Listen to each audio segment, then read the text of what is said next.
Well, hello, greetings and salutations to the 310 tribe. What a weekend.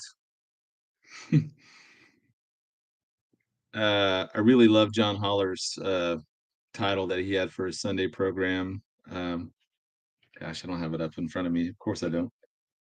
Um, Let me get that real quick. Say hi. Hi.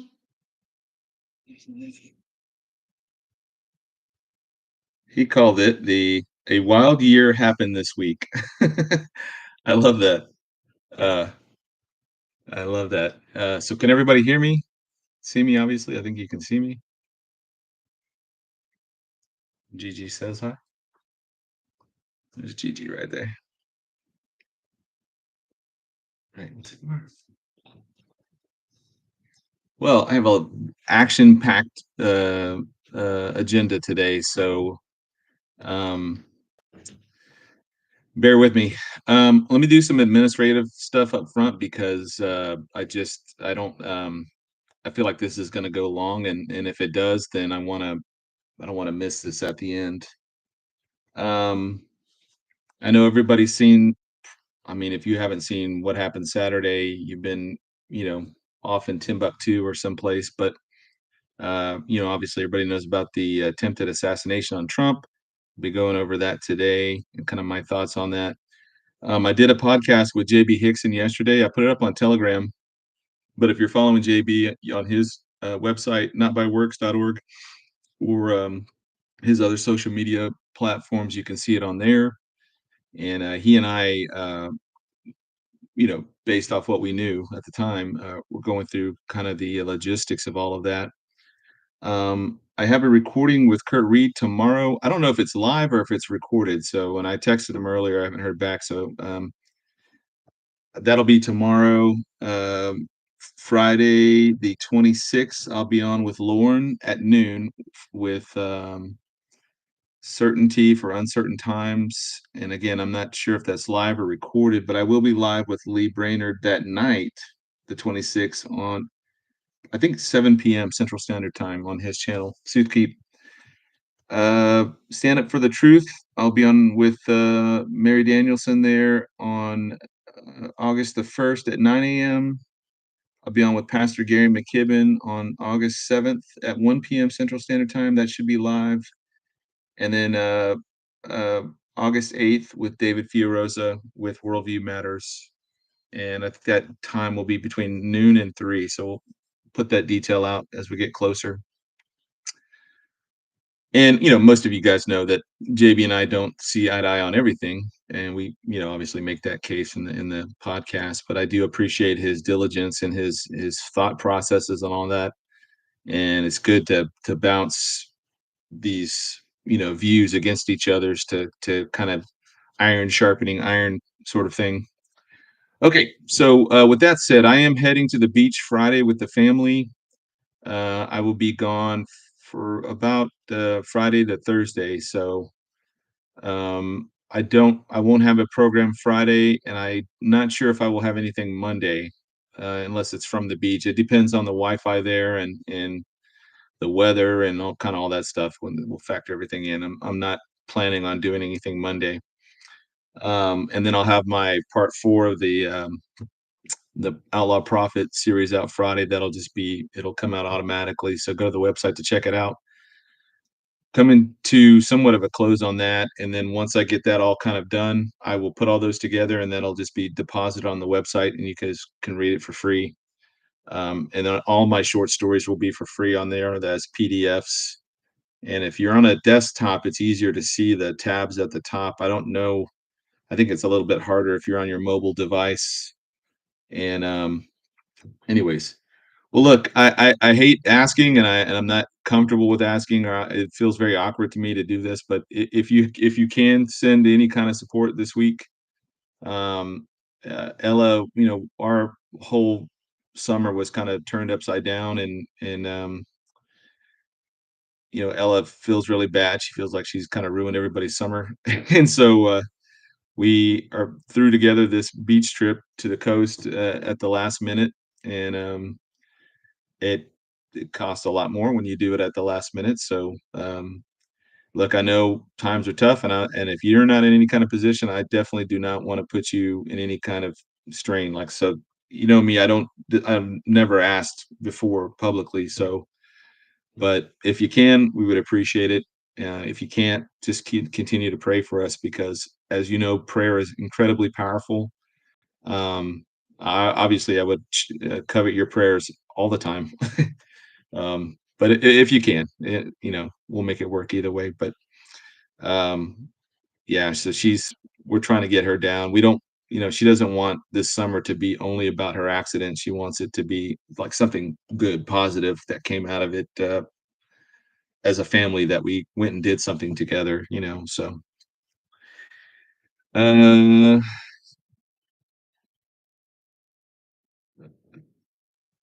Vicky, I just have the PO box, which, I mean, if you mailed it today, I might get it Friday, depending on where you're sending it from, but I have PayPal. If you're only doing, like, Venmo or something, I don't have a Venmo link. I need to set that up. I do have Venmo, I just don't have the link to it, so just reach out to me on email, and I'll work it that way, but, um anyways, again, I hate asking. I really don't like to do that, but I don't with everything that's gone on, it's just anyways. Okay, last bit of administrative stuff. I have some really cool designs for t-shirts, and I'm talking to 3 different, t-shirt companies, and I will, I think they're pretty cool, and so I don't know, we'll just have to see it, but my big thing is the quality of the shirt, like, I like really soft, but, sturdy shirts.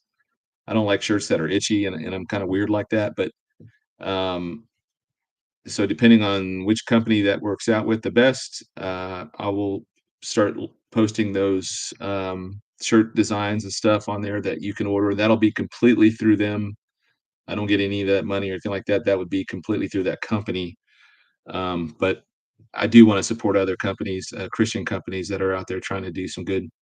So thank you guys. Uh, Thank you, Debbie. I just saw that. I'm new to the super stuff, so I don't know how that works. Exactly. I just kept getting pinged by YouTube to do it. So um, okay, I'm excited about the shirts because I like to do the art stuff right now. I really like to get creative with the art. So I think I have some pretty cool ideas for the t-shirts. And once we settle on, 3 or 4 good designs and I like the quality of the shirts, I'm gonna promote the heck out of them, and then you can go support those Christian t-shirt companies. So, um, and then, more than likely, I'll run their banners and stuff on the website too. So, okay, again, what a weekend. What a weekend. And I think John Holler's title perfectly captured it. Um, a year happened this last week or something. It reminds me of the Lenin quote, Vladimir Lenin. He said, "There are times when there are years when weeks happen, and there are weeks when years happen, or decades. When decades happen." And I think that between now and the election, it's just going to be like this. It's going to be this just mind blowing news that comes out and happens, and we're kind of trying to process what is going on in the world. And I took today's title from Trump's, website, and he had it posted on there, "Fear not." And, so a lot of questions, a lot of issues going on with the actual, assassination attempt. We're gonna try and dig through some of that.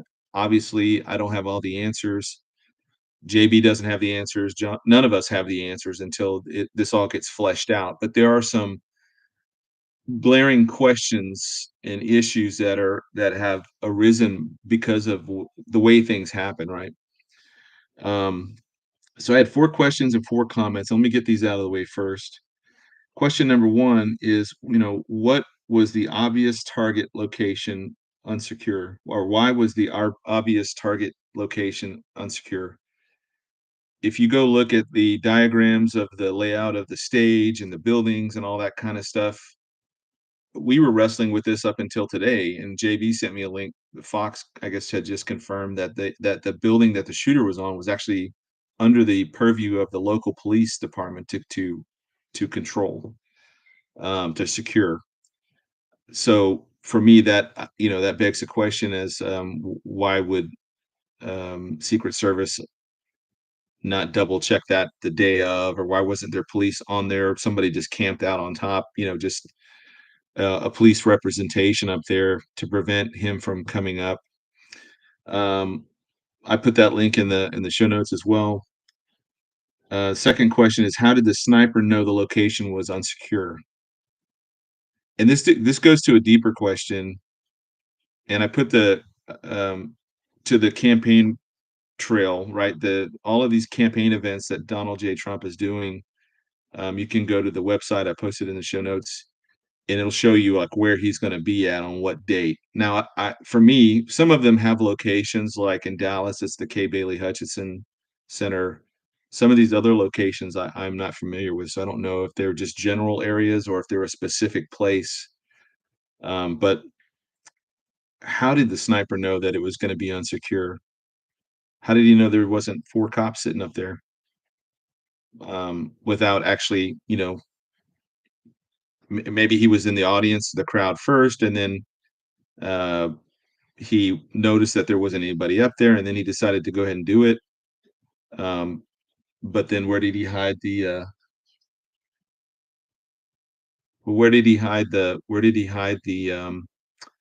weapon in order to get there? Because they would have already done a clean sweep on clean sweep on the building itself. Okay. Oh, okay. Yeah. Love you, baby. So, did they do the clean sweep? And if they did the clean sweep, did they secure it? They're supposed to be doing those things, days days in advance. So why didn't they secure it? It's a hard question. I don't know why. This seems to go into the bigger question as to like who is ultimately responsible, and I think that not just it doesn't just stop at the Secret Service. Somebody would be directing the Secret Service to allow this to happen. So Kimberly Cheadle is the director of the Secret Service, and as you know, historically, the Secret Service used to be part of the Treasury Department, going all the way back to like the days of Lincoln. And it wasn't until after 9/11, when the Department of Homeland Security was created, that eventually the Secret Service was brought under DHS, and DHS is currently under Mayorkas, Secretary Mayorkas, who's uh, I don't even want to go on about this guy, man. Oh my gosh, he is he is he is evil, and he is doing everything he's doing intentionally, and he is introducing all of this chaos into the United States purposefully. But he is incredibly intelligent, incredibly smart, incredibly crafty. You can listen to him if you put every interview he did on a loop, or not a loop, but if you put it on a kind of all together, he has mastered in talking uh, superfluously forever, but doesn't say anything. He doesn't say anything. He just talks and talks and talks, but like nothing of substance comes out. He has mastered this ability to avoid questions and to evade the truth. So he is ultimately in charge of the Secret Service, and he is Kimberly Cheadle's boss.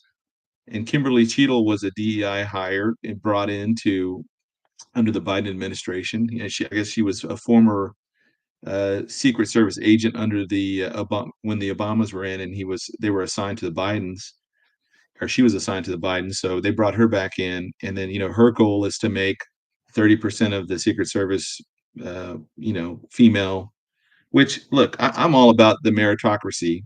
If you're a female that you meet all the same standards that a man meets for that particular position, come on, I have no issue with that.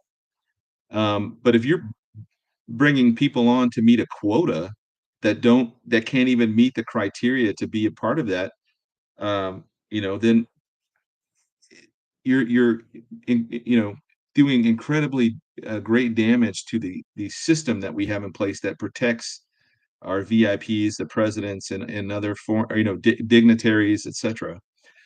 And for example, The lady, when you look at the photograph of Trump on the stage, when they finally stand him back up and they're moving him off, there's a woman in front of him. She's got to be like 5'2" or 5'3", maybe 5'5", but clearly a lot of Trump is still exposed to a would-be shooter. And I'm sure in the fog of the confusion of all that, they were trying to cover him from every angle. Somehow she got into that line of sight with the camera, and you can clearly see that if somebody wanted to take a shot at Trump at that point, they easily could have. Because and then nothing against her necessarily. It's just she's short, and Donald Trump's like 6'3" or 6'4". So for me, and the same thing with the military. I've never had a problem with a woman joining special forces, the Rangers, as long as they don't change the criteria for her. She has to be able to do the same thing a man can do, whatever that level is. If it's running 5 miles with a 50-pound rucksack and under a certain period of time, that should just be the standard. And if a woman could do it, great. They shouldn't lower the standard for her, like give her 20 pounds and make it, 3 miles. No, it's the same standard. The standard is the standard. You either meet it or you don't meet it.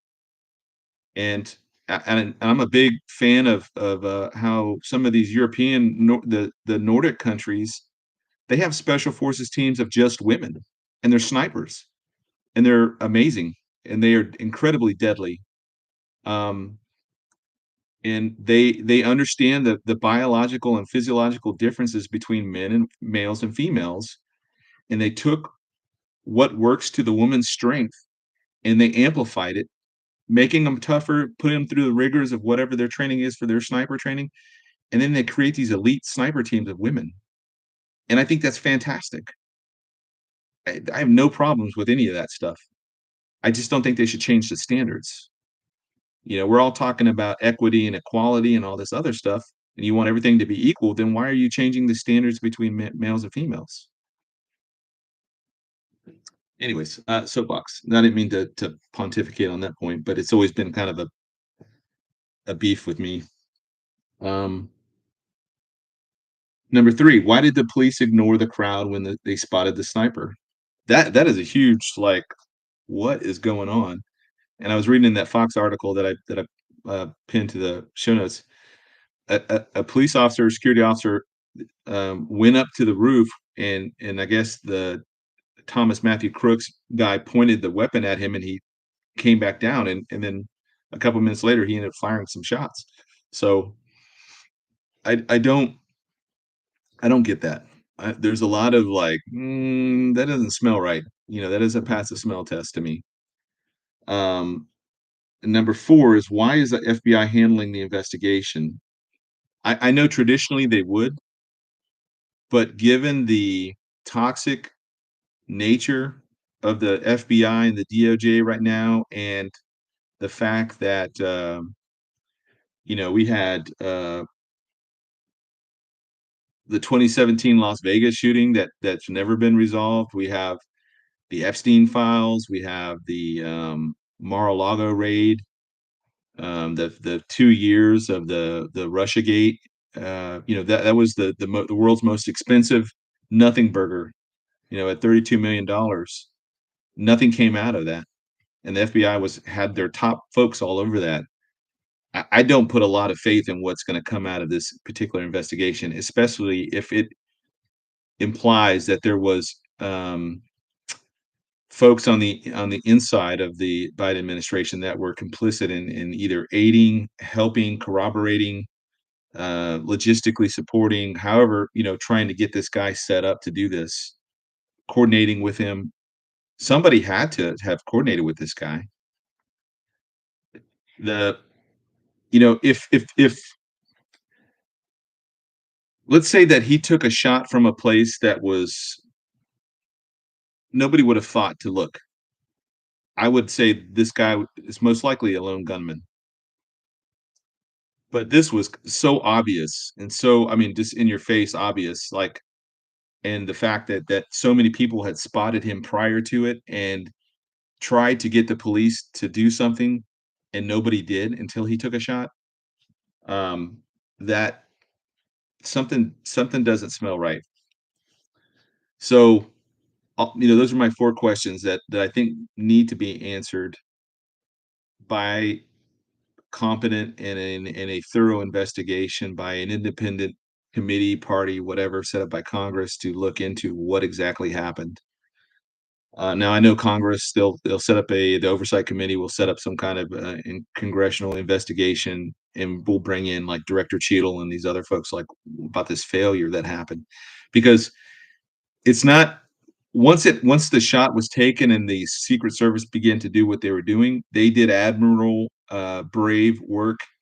They covered the president. The counter sniper teams returned fire, took out the threat, secured the anyway, they did amazing, but that it should never even got to that point.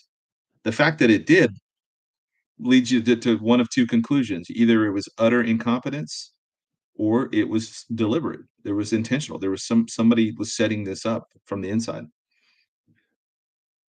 So I think that's I think that's something that needs to come out of it, and I hope it does. Number two comment would be all of this talk about um, there's no place for political violence. They are trying to equate this event with like a January 6th event by saying things like political violence. They should not get away with being able to slide those two things in together. These are very different things. Um, and had Trump not turned his head, this the United States, everything would be way worse right now. I mean, we would probably be cities burning and things like that happening at this point. Like there would be a definitive reaction from the right, and there will be anger pouring out of everywhere. And ultimately, I think that's kind of what they were trying to do with this. And I'll get to that more later. But the fact that he had turned his head in such a way that at just at the right time, it missed his head by like a centimeter. And obviously, we don't know and this is something JB and I talked about. We don't know if this guy was a good shot or a terrible short shot. I think I read somewhere that he had tried to join some kind of a shooting club, and they wouldn't let him in or they didn't accept him because he wasn't any good. So it's kind of along the lines of the 9/11 uh, plane that landed into the Pentagon.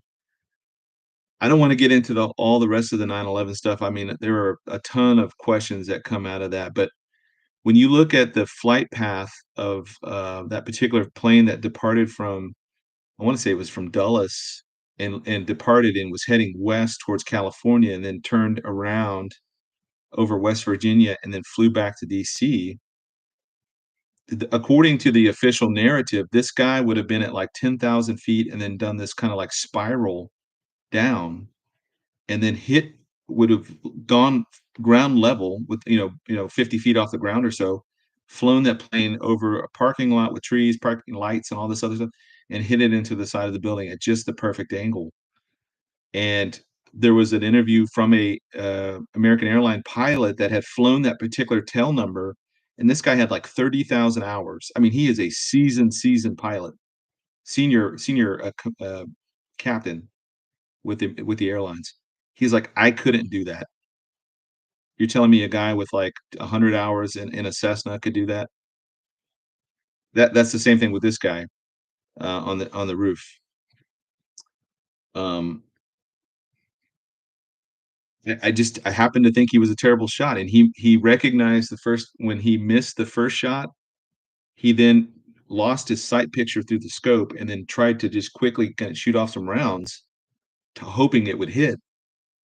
And then at that point, the counter sniper team had taken him out. So thank God that you know there was some divine providence in all what happened. And I want to talk specifically to this idea of divine providence here in a few minutes. Um, the second thing was the sudden amnesia by the media, the mainstream media, who has been gaslighting Donald Trump for the last 8, 9 years, calling him Hitler, calling him He's a direct threat to democracy. I mean, all of the stuff that they, and this is all of them. Newsweek, New York Times, Washington Post, ABC, NBC, CBS, Fox at times.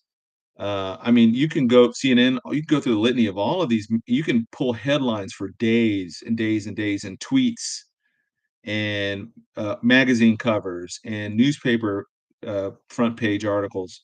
All of them are painting Donald Trump in this picture that he is uh, uh, this this tyrannical threat to our way of life. And if you're on the left, in I want to talk about this too, but in the ideology behind Marxism and socialism and all that is a lot of it's emotionally driven, right? It's a lot of it's playing on people's fears, it's getting people ginned up, it's spooling people up, it's misinformation, it's all of that. It's all psychological warfare kind of stuff. And when you have low information voters where folks only get fed this one particular narrative, it's not hard to imagine that some of them are going to start snapping and doing things. John Wilkes Booth, Democrat. Uh, Lee Harvey Oswald was a communist sympathizer. Now I know he probably was not alone, but he was the patsy that they set up to do this, right? And this guy, he's donating to leftist organizations. He's participating with leftist organizations. Clearly, he had some type of personal animus against Trump to do what he did that cost him his life. So surely there was some personal angst that he had, or some political beliefs that he had. His mom is a Democrat, dad is a libertarian. I'm not blaming the parents. I'm just saying that he wasn't raised in like this conservative home and conservative values. It seems he was raised with kind of whatever values. And I'm not ascribing anything to the parents. I think his actions are his own. He's an adult. He should be responsible for his actions. But ultimately, I think that this was, unless it was utter incompetence, which there is a possibility it still is. If there was a larger conspiracy behind it to make this happen, because it is the Saturday before the RNC. If they were, this was like the last chance they would get to stop Trump, and then the Republicans would have to put in a new candidate to replace him at the last second. It seems like this was kind of pivotal, right? Um, it was designed in much the same way the things that led up to J6. The the fact that Pelosi didn't want any security, or she refused the additional security, she refused the National Guard. There was confusing orders between the Capitol Police and the security, and all. It was chaos, and it was designed to be that way so that the provocateurs inside of those crowds would get the people stirred up and then marching against the Capitol.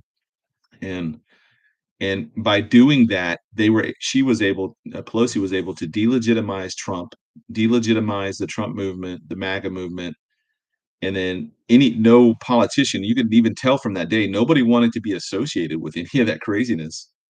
This is what this is designed to do, or it was designed to do this thing. And I think a lot of folks are complaining that Trump, did the photo op thing. I think when Trump was laying there, and you see in the cover photo for my program today, I think when he was in that moment, right then and there was when he decided, look, if I don't take control of this narrative, the media is going to spin this thing six ways from Sunday. And regardless if it costs me my life, I have to do this. And that's when he stood up and he raised his fist and he's like, fight, and said it like three times. Look, he's showing the world, and it's an iconic photo. It will, let's just say that the world was going to go on for another 100 years. This would be one of those moments in history that people will look back on, like we look back on Martin Luther King giving a speech at the in DC, or JFK riding in the car. Any of these really iconic photos, that will be an iconic photo. And I got to tell you, just looking at it and watching it as it happened, I got emotional, and I don't typically, that doesn't those kind of things don't get me emotionally riled up like that. But it was powerful. It was a powerful moment, and you gotta think, I know other folks will say, "Well, the Secret Service should have tackled him and should have this, that, and the other." I just think that Trump not took advantage, but he recognized the gravitas of that moment and decided he was gonna own that moment, and he wasn't gonna let anybody take that away from him. And so, I think that's what happened with his with that photo. Now, years ago, I think this was 2018, I wrote an article called "The Great Man Theory," and I wanna read part of it to you. It says, "The great man theory was an idea that was first proposed by the 19th century scholar Thomas Carlyle. He posited that due to either the power of the persona, which is their intellect, charisma, political and/or leadership skills, certain men uniquely impacted or subsequently altered human history through their actions. Years later, Herbert Spencer, another scholar, countered this idea by stating the opposite. It wasn't that the man who changed history through the sheer power of their will, but rather society or their day and age, which created the conditions necessary for them to rise to greatness. And I got to think that a guy like Donald Trump is a little of both. Now, I've said this from 2016 onward. I'm not defending him morally. I'm not defending him religiously, spiritual. I'm not. I don't. I'm not doing that. I'm simply looking at him as a political leader who creates or enforces the policies that we have to live under, the economics of this world that we live under. And I know right now, if you look at inflation, and Linda, or no, Rebecca, on my Facebook page, she had posted a quote or a picture of somebody, and they had photo snapped their grocery bill. You can order stuff online, so you can see what you paid in 2020 for the same items. And so one particular list of groceries was $70, and then she looked at it by today's standard, it was like $150. So it's like 134% increase of what we're paying. And like I put in my article, the last election, I think inflation is easily, really, the true inflation rate is really like 15% or more. When we look at the cost of everything and we look at the devaluation of the dollar, and that's all due to overprinting and stimulus and all that kind of stuff. So, um, but yeah, I think Donald Trump is a bit of both. But if you look back to go back to the 1980s, you can still find interviews with him, with like Oprah Winfrey and whoever. He's saying the exact same thing today that he was saying then. He hasn't changed. He hasn't. I mean, some things might have changed, some positions, particular positions, but overall, the man hasn't changed. And what what I think he recognized early on, and what Elon Musk and others have recognized later on and more recently, is that the Democrat Party is not the same Democrat Party that it used to be. And so, if you think about this in terms of when we think about political parties, right? I know one of the big arguments by a lot of folks today that say that we're stuck in this binary system between Republican and Democrat, and that was intentional, that was by design. I don't dispute any of that. But what are these political parties really? They're coalitions, right? If you go to France, England, I'm assuming Ireland, Israel, you may see like in Israel, I think there's like 15 or 20 political parties, and they have to create these coalitions to take control of the government, the Knesset, and then the prime minister position. And same thing with parliaments in France and England. You have to create all these coalitions. Well, we have all these coalitions encamped into two political parties. So within the Republican side, the Republican Party began out of the ashes, I think, out of the Whig Party and some of these other soil free or free soil Democrats or something back in the 1800s. but they became the anti-slavery party, right? And that's the way it was up until, the end of the 19th century. And then on the Democrat side, they were states' choice, states' rights, pro-slavery party that ended up becoming the Confederacy. Well, at the end of the Civil War, the South loses. The Confederacy as a governmental system is completely torn apart. The Democrat Party remains, and then from there we start to see the Democrat Party that was primarily in the South. It was almost exclusively in the South. Um, Through time, began to embrace very radical things over time, and that's the way it was up until the civil rights movement, where they were the party of the Ku Klux Klan, they were the party of the Jim Crow laws, they were the party of pro euthanasia, pro abortion via Planned Parenthood, and inside of this camp, this big tent of the Democrat Party in the early 1900s, or in the early 20th century, you had the rising up of groups like the socialists, the Marxists, communists, and even American Nazis and stuff like that. Those parties, as World War I and World War II bore out, had to go underground, and they basically went underground and redefined themselves and changed, but found their home inside of the Democrat Party.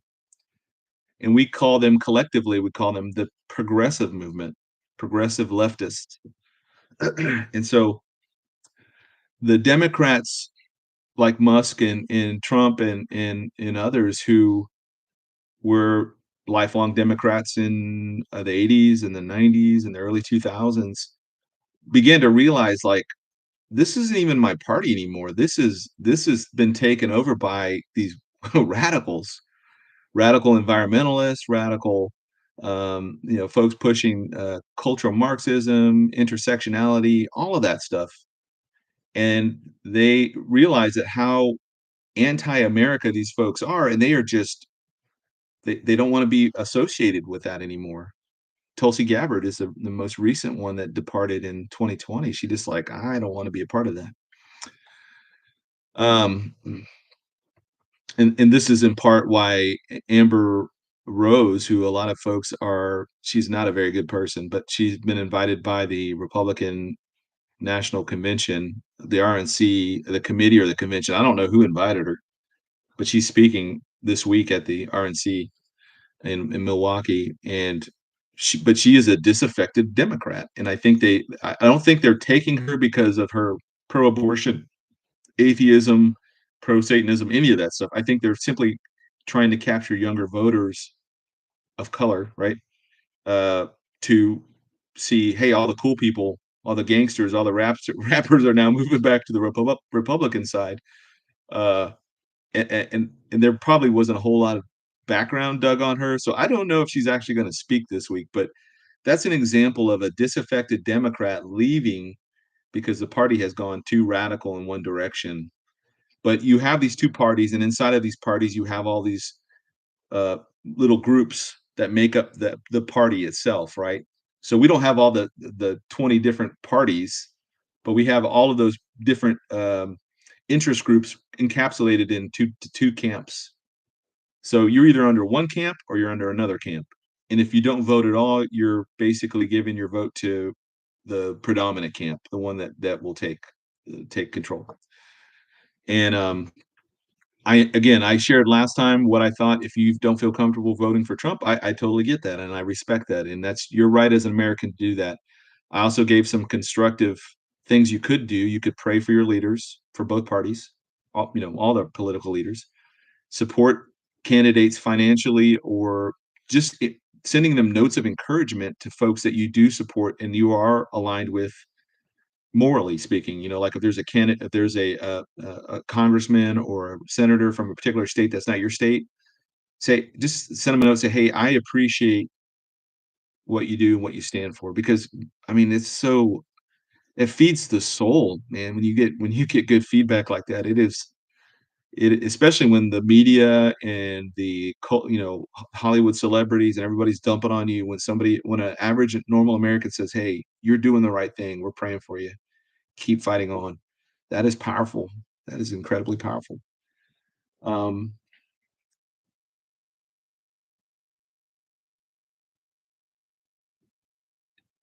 Not only that, between the two different parties that we have, that they've just grown wider and further apart. We have the world that's moving on. The world is moving on economically, technologically, geopolitically. The world is moving out of this era where American influence was the predominant force in the world. Always call that Pax Americana, but uh, we're moving out of that, and we're moving away from the 20th century stranglehold that the United States had on the world via the Bretton Woods Agreement, the petrodollar, um, all the political and geopolitical and financial and economic agreements that we had with other nations. And so now people that used to be our allies are now our enemies, and people that were our enemies are now sort of our allies. And so everything's moving around. And I can tell you that when there's great shifts politically in the United States, there's going to be turmoil. So when you look at the 1860s, we see a great shift politically between those that ultimately it boiled down to pro-slavery or anti-slavery, right? And then throughout the next 60 years or 70 years, we get to the 1930s. Again, we have the Great Depression. There's another major upheaval between the political parties, and major segments of society are moving from one side to the other. Average Americans, um, I think in the 1930s, began to move over to the Democrat side because of FDR and because of the policies that the Republicans had in place that helped, in part contribute to the Great Depression.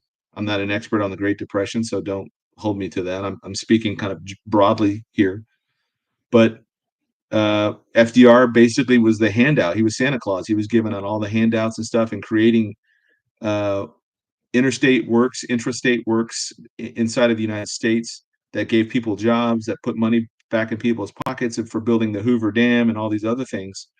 Um, so a lot of people became loyal to the Democrat side, and that's the way it was up until the mid '60s. And we got to remember that the Democrat Party fought vehemently against the civil rights movement up until LBJ.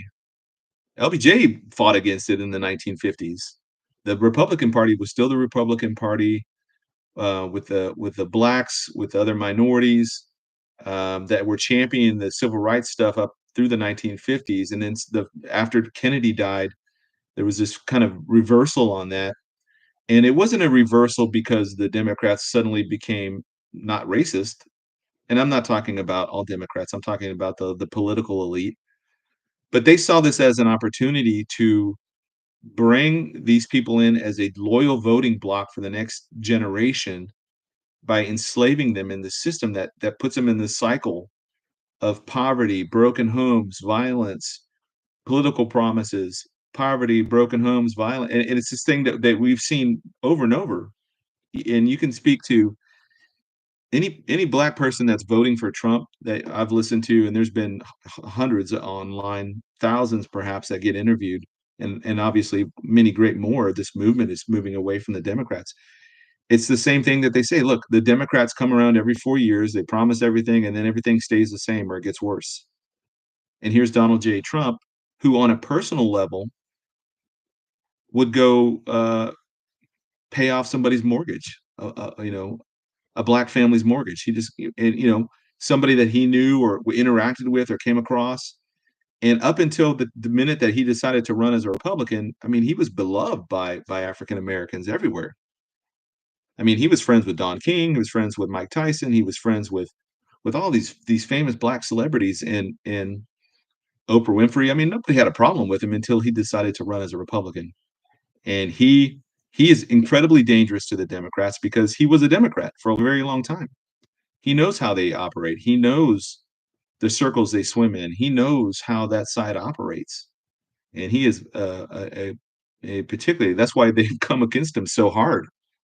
And what they've been like, just really trying to destroy him every which way they can. But that said, I do think Trump is a bit of both. He is a man. He is a force of nature in and of himself. I mean, look back to some of his interactions at, like, the UN summit and the G20 and all these where he walks into a room and people just flock to him, you know? As much as they say they hate him, he's still surrounded by people that always wanna get his attention.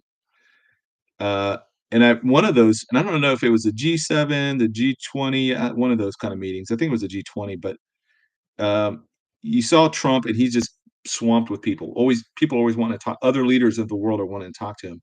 And then you look at a guy like Trudeau, and I'm not knocking you Canadians, I'm knocking Trudeau specifically, but he's walking around and nobody wants to talk to him. And, it's just you can see the charisma that this guy has. He just that's inherent to him. Look at his children. Um, I'm not saying they're all Christians or anything. I'm just saying that he raised kids that were loyal, that were successful, and et cetera, et cetera. That they turned out to be. That's a testament to the kind of person he is. Going out golfing with his son Barron. When he's got this incredibly taxing schedule, and yet he wants to spend time with just Barron. And you could see that, and that's as a father, that speaks to me. That makes me wanna be a better father. Um, and then look at the other side. Look at Biden's children, or, not just his children, but his family in general. I mean, uh, it's kind of a nightmare. And so I've always said this, and I want folks to be kinda clear where I stand on this. Again, I'm not defending him. We're not electing the pastor in chief. We're not electing the next Messiah. I know a lot of folks look at him as a Messiah. I don't look at him like that. I look at him simply as a political leader that I have to live under his rules, so to speak, and how he guides the economy and the state of the nation.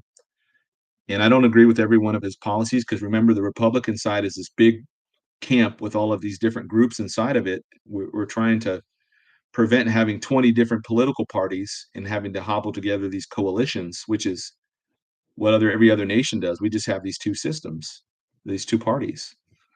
Um, but I do believe that God will use Gentile leaders as his change agents. And so here's another article I did in 2018. Um, I have a list of folks that God's used that to my understanding were not Christian. They weren't holy or saved, when they were first used. They may have been changed later on. Like I'm convinced that Nebuchadnezzar will see him in heaven, perhaps even Cyrus. But I don't think when they obviously when they were first selected to by God to be his agents of change, they weren't uh, godly men at that point. They were pagans. They were worshiping other gods and stuff. Nebuchadnezzar, Babylonian, God used him as prophetic punishment on Judah. And he also used him to, obviously, with Daniel, Shadrach, Meshach, Abednego, and that whole setting up Daniel to the position of authority that he spent all of his time in servitude as, the number two in the country.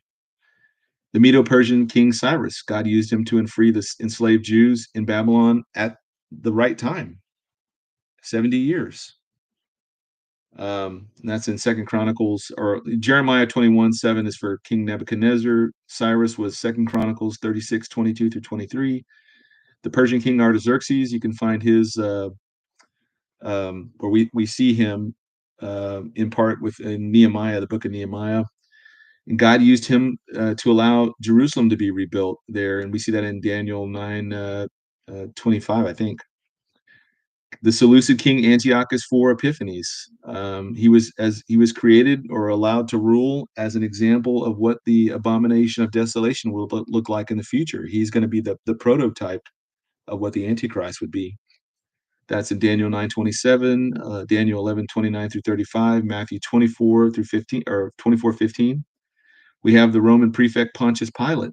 God used him so that Christ would be crucified according to Scripture. Matthew 27:1 through 26. And Pontius Pilate, you could see, like, to him, this was like an assignment that he didn't want. He didn't want to even mess with this internal Jewish politics stuff, and he was kind of forced onto the situation. But because of that, he ended up crucifying Jesus per the wishes of the Sanhedrin and the Jewish authorities at that time. And so he was somebody that God used. and we don't think about this enough, but, like, let's just say that Pontius Pilate had punted back to Herod or punted back to the Sanhedrin and said, "No, you deal with it." They were gonna take him out and stone him. Obviously, that would break prophecy, so that couldn't have happened. So God used this man in this position of authority to do what he did when he did it, to fulfill prophecy. We have the Roman general Titus. God used him as prophetic judgment on Jerusalem. Luke 21, 20 through 24. The Roman Emperor Hadrian, God used him to finalize the diaspora. We see that in Deuteronomy 30, 30 through 4, 3 through 4. Later on, and I'm sure there's a ton of people, right? We could talk about Isabella and her husband Ferdinand, I think, in Spain that banished the Jews from Spain in 1492, right at the same time that Columbus goes to the New World. We can look at all this stuff, and see how God is using rulers and empires and everything to accomplish His will. Um, the British Foreign Secretary, Lord Balfour, God used him to set aside the newly freed land of Palestine as it was known then. And Palestine then was just a province of the Ottoman Empire, the Turkish Ottoman Empire. So we see that in Ezekiel 36. And he set that aside for the Jewish people. We see the German Fuhrer Hitler. God used him in the Holocaust so that the nation of Israel could be reborn. And we don't think about it enough that way, but had the Holocaust not happened, I don't think there would have been enough world sympathy by the UN to vote and authorize a nation of Israel to exist. But because the Holocaust was so horrific and tragic and terrible, out of that came the survivors who, as their mantra, stated "never again," and that was the mindset going forward, "never again." It's allowed them to survive everything that they've survived thus far. And so uh, these change agents aren't always good. Sometimes they're very terrible, but they're used nonetheless for something good to come out of it. We have U.S. President Truman. God used him to be the first leader to recognize national Israel. I have on here Isaiah 66:8, and you got to think Harry Truman was the vice president under FDR, and I think it was only in the last election that he was brought on as the vice president. And he wasn't incredibly popular or well known. And if I'm mistaken, I apologize. He was either from Indiana or Iowa or Illinois. I think it's one of those three states. And somebody can correct me if I'm wrong here. Um,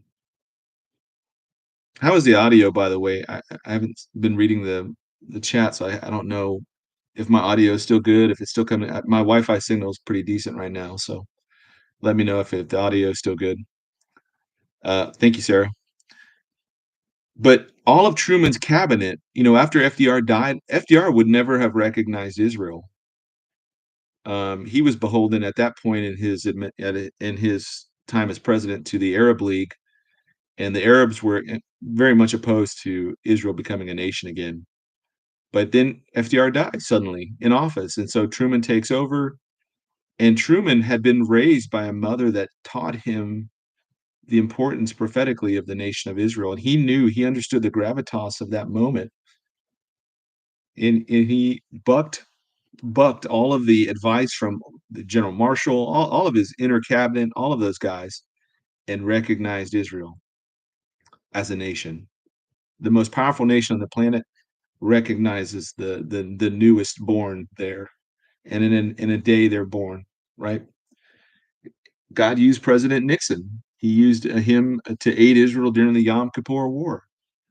Again, he is a man that his mother influenced him growing up, the significance of Israel, and that stuck with him. That memory of that stuck with him, and he knew again that this was an incredibly important moment in time.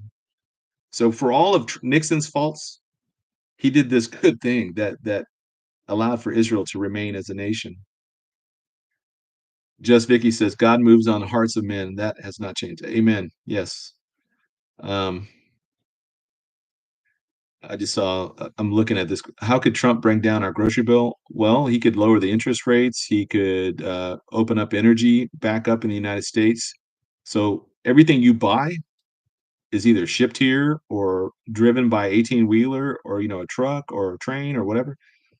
And if the prices of fuel, because we're not making our own energy, we're buying it off everybody else at inflated costs. If we're having to buy their fuel at their cost, that price is going to be added to whatever you're buying. So that's just one thing, but um, you know, but yeah, that's an easy way. That would be like day one, and then all of the markets surrounding the energy, oil, natural gas, nuclear, etc. The way the stock market works is they're betting on what's going to happen in the future. And if Trump comes in and he does exactly what he did the last time, then the speculative market, I guess is what they call it, they began to open up the Keystone Pipeline, all that stuff will start flowing again. And the cost of things should start dropping because now the companies don't have to charge as much for their product. Now, interest rates, all that kind of stuff is things that are going to be negotiated with like um, the Federal Reserve and the Treasury Department, et cetera. So that's a lot more complicated than I'm prepared to get into. But I just saw that question kind of pop up out of the top of my head, or just right here. God used President Carter. God used him to begin the judgment trial period, the 40 years of the land for peace. And I don't, he was the one that initiated that historic agreement between Israel. I want to say it was Anwar Sadat and whoever the Israeli prime minister was at the time, Begin maybe. I'm blanking on that guy's name, but that was in like 78, 70. It was in the late 70s. And lastly, God used President Trump. He used him to be the first Gentile leader in more than 2,000 years to recognize Jerusalem as Israel's sovereign and eternal capital, and then moved his embassy there. And then, whatever your thoughts are on the Abraham Accords, I, I'm not defending that particular policy and thing, but he did recognize Jerusalem as their capital. He was the first U.S. president to do that, and then he moved our embassy there, which other nations began to follow suit.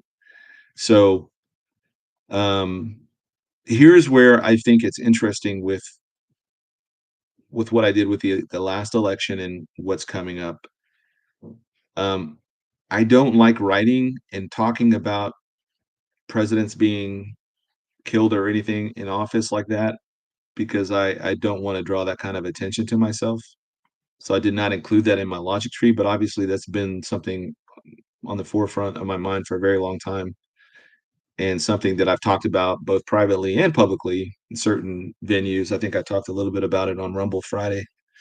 Um, because I think people were asking, and I've been asked on several times, what if he gets assassinated? Well, obviously that should be factored into to not having him as our candidate. But I was simply looking at it from, okay, do we have the elections or do we not have the elections? Okay, we have them. Does Trump win? Yes or no? If he does win, do the Democrats, the Biden administration, do they concede power? Do the transfer of power? This is where I think it starts getting incredibly dangerous because what we're facing now is not simply Schumer, Biden, Obama, those folks. I think those, and JB and I talked about this a little bit. Those what we would call, they're the head of the deep state in America, but there is larger groups over them that have much larger plans for the world, and this is who we would call like the Luciferian elites, and they are the ones. I think this is where the civil war is beginning to erupt. Not a civil war, but this rift in the Democrat Party between those folks who want Biden to stand because he'll basically do whatever they tell him to do, and he'll sign anything they give him to sign. And they're basically running the country, and he's just the titular figurehead.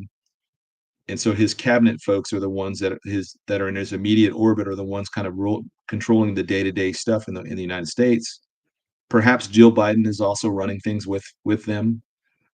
Um, but the other folks see him as a sinking ship and they don't want to be tied to that. So if you're a Democrat senator, somebody on the Democrat side who's tied to Biden on the election day, on this election cycle, and it looks pretty much definitively like he's going to lose.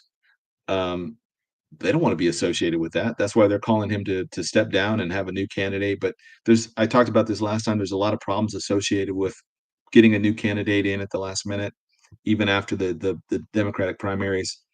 So the Hollywood elite, who I don't think are privy to a lot of the higher level machinations going on, they just see Biden as old, possibly have dementia, Parkinson's, and whatever else, and they think he's going to lose, and they just dumped $30 million on in his war chest. Now they want it back, so or they want somebody else to step in. So yeah, there's a lot of people on the left vying for power and how to keep that power because they don't want their deeds exposed with a Trump administration. And I think that's what the rift is on the left. And it's also the desperation with things like Saturday, you know. Now, again, I mentioned at the beginning, there's a lot of questions that will hopefully come out. It may not come out directly from the FBI because they seem pretty um, determined not to be transparent with the American people, whether it's Epstein's client list or all these other things. Like they just don't want to give. None of that information is ever put out. But there's nothing included in those things. Hawaii, the Maui fires, the Las Vegas shootings, like all this stuff. It's just on and on and on. And the same excuse they use is, well, these things are still under investigation. I can't speak to it. It's still under investigation, and that's just the way it is. For 50 years. So, uh, okay. Now I mentioned earlier that why would they do this? I'm going to get to the last part of my kind of monologue here, and then I'll go to your questions. I think that ultimately they want to push the right to react in a violent way so that they can declare martial law and basically stop this election from ever happening, or completely delegitimize Trump as a candidate. There's any number of ways that it could have played out. So it's incumbent upon every Republican, every conservative, every Christian to not resort with like tactics. And what I mean by that is that we are called to pray for our leaders, to pray for the nation, let God fight our battles, um, encourage the leaders that we have that we support them, encourage them, however that looks, um, and to basically uh, be Christ-like in our response in this. They may also use this as a narrative to push gun control. And if you watch the interview with the guy on the BBC, the redheaded guy that had the Trump golf cap on, and I don't know what those hats are called, but he had the red hair just shooting up, and he's just kind of crazy looking guy. And he was the first guy that I saw that was like, "Hey, we saw the shooter. I mean, we saw him for a good 4 or 5 minutes before he even took a shot. And we tried to tell the police, we tried to tell Secret Service, etc. And they didn't do anything. And the BBC director or the BBC reporter kept saying gun. He's like using the word gun. He goes, no, it was a rifle. It was a rifle. It was a rifle. So he was making the distinction between rifle and gun, right? And I think that was important because the narrative that we've seen, anytime anybody shot anywhere, it's not the person doing the shooting. It's always it's the gun itself or the weapon itself. It's never about the motive. It's never about the fact that that person was on all kind of psychotropic drugs or whatever, or they were deranged or they were mentally unstable. None of that stuff's ever brought out. It's only the gun. So I can see that narrative coming out here soon. Um, Again, from the assassination was not so much. I used to think it was about the location, but I've looked at some of his other campaign places that he went to, and there was other places that were far easier to do one. They had way more buildings, trees, places to hide, etc. And this place was very, I so I don't think it's about necessarily the location. I think it's about the timing. And it was the last campaign rally. So he was supposed to do Butler, PA, and then I think that night he was going to go to the UFC fight with Dana White and come into the UFC, the arena there, and they go nuts every time he shows up in those places. Um, but obviously he didn't do that. So this would have been the last time before the RNC began today or tomorrow. I think it's tomorrow, but uh, that would have put the Republicans scrambling to find a replacement candidate. So who do you replace him with? Well, I kind of right off the top of my head, I began thinking, well, maybe Nikki Haley, because she was the last person to drop out of the race. And even though I don't think I don't know how many states I don't think she won any states. I think she lost all of them, but she was like inching up a little bit. And, she was still way below Trump, but she had inching up, in terms of her voting numbers. So if it were like a Nikki Haley, then who is she beholden to in terms of those groups? And I think she's part of the whole neocon side of the Republican Party that want to keep these forever wars going because it benefits them.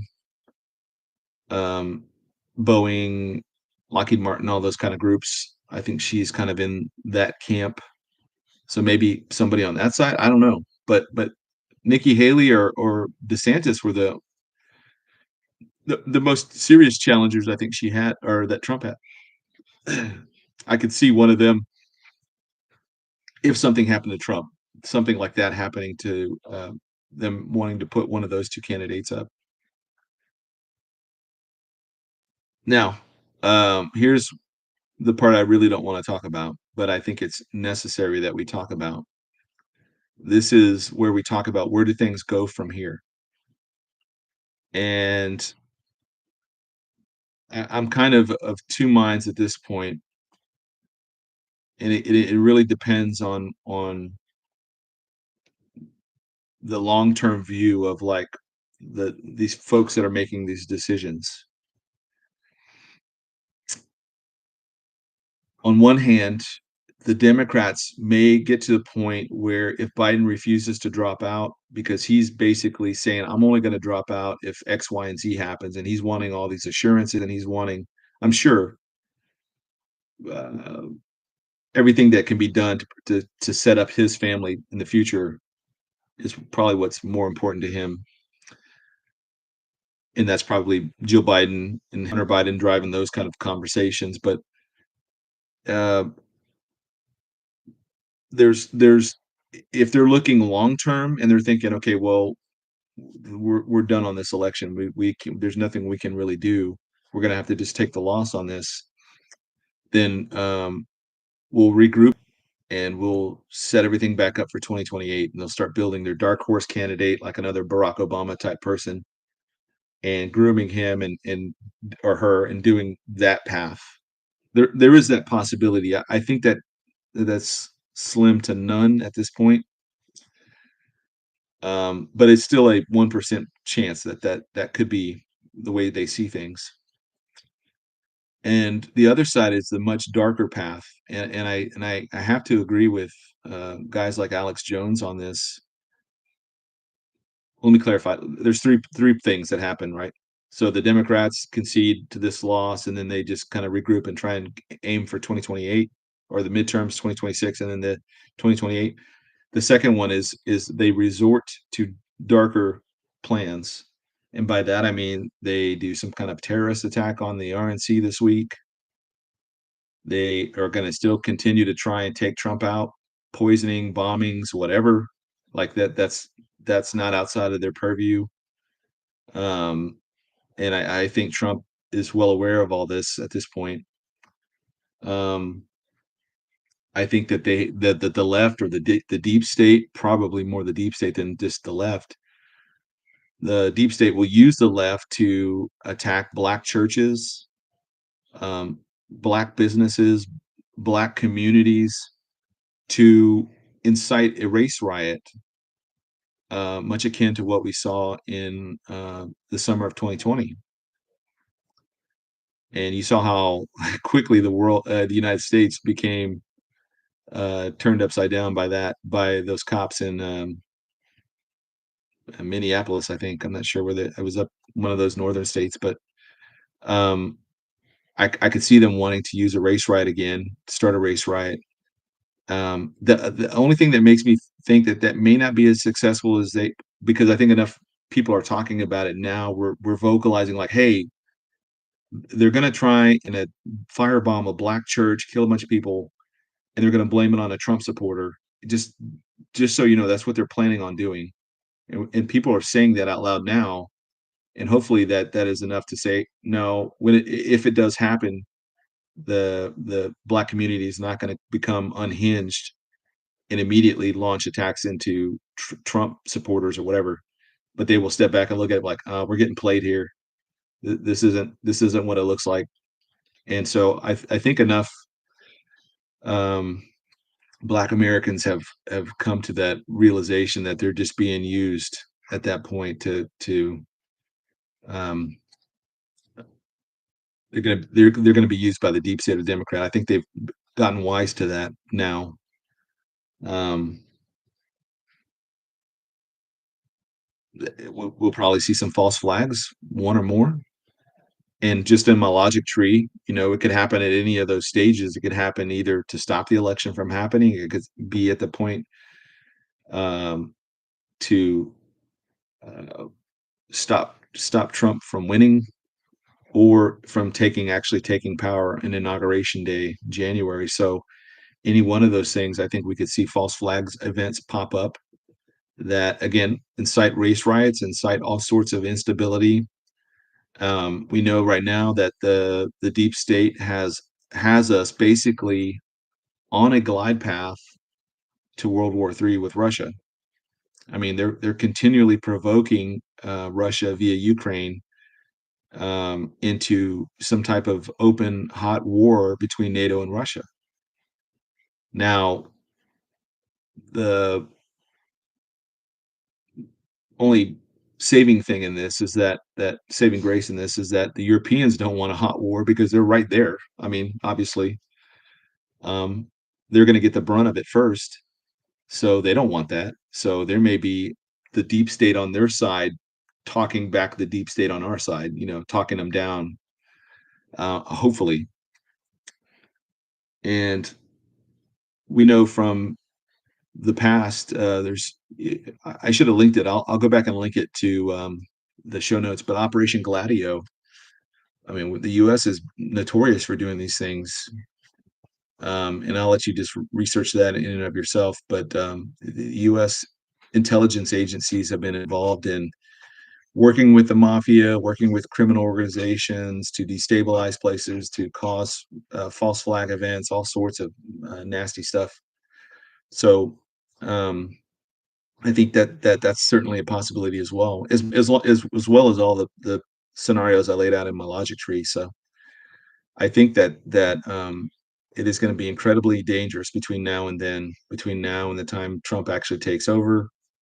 And at that point, I feel like we really need to be on our guard, head on a swivel, praying for our leaders, praying for our communities, praying for peace, praying for Israel, um, and really, I mean, uh, doubling our efforts in praying, doubling our efforts in asking God to keep things as peaceful as possible between now and the rapture. I mean, I, I know a lot of movies and stuff have glamorized civil wars and things like that. It's not glamorous. It is going to be terrible, terrible, terrible. We don't want that. We don't want that. War is ugly. I don't care how it comes packaged. It's ugly.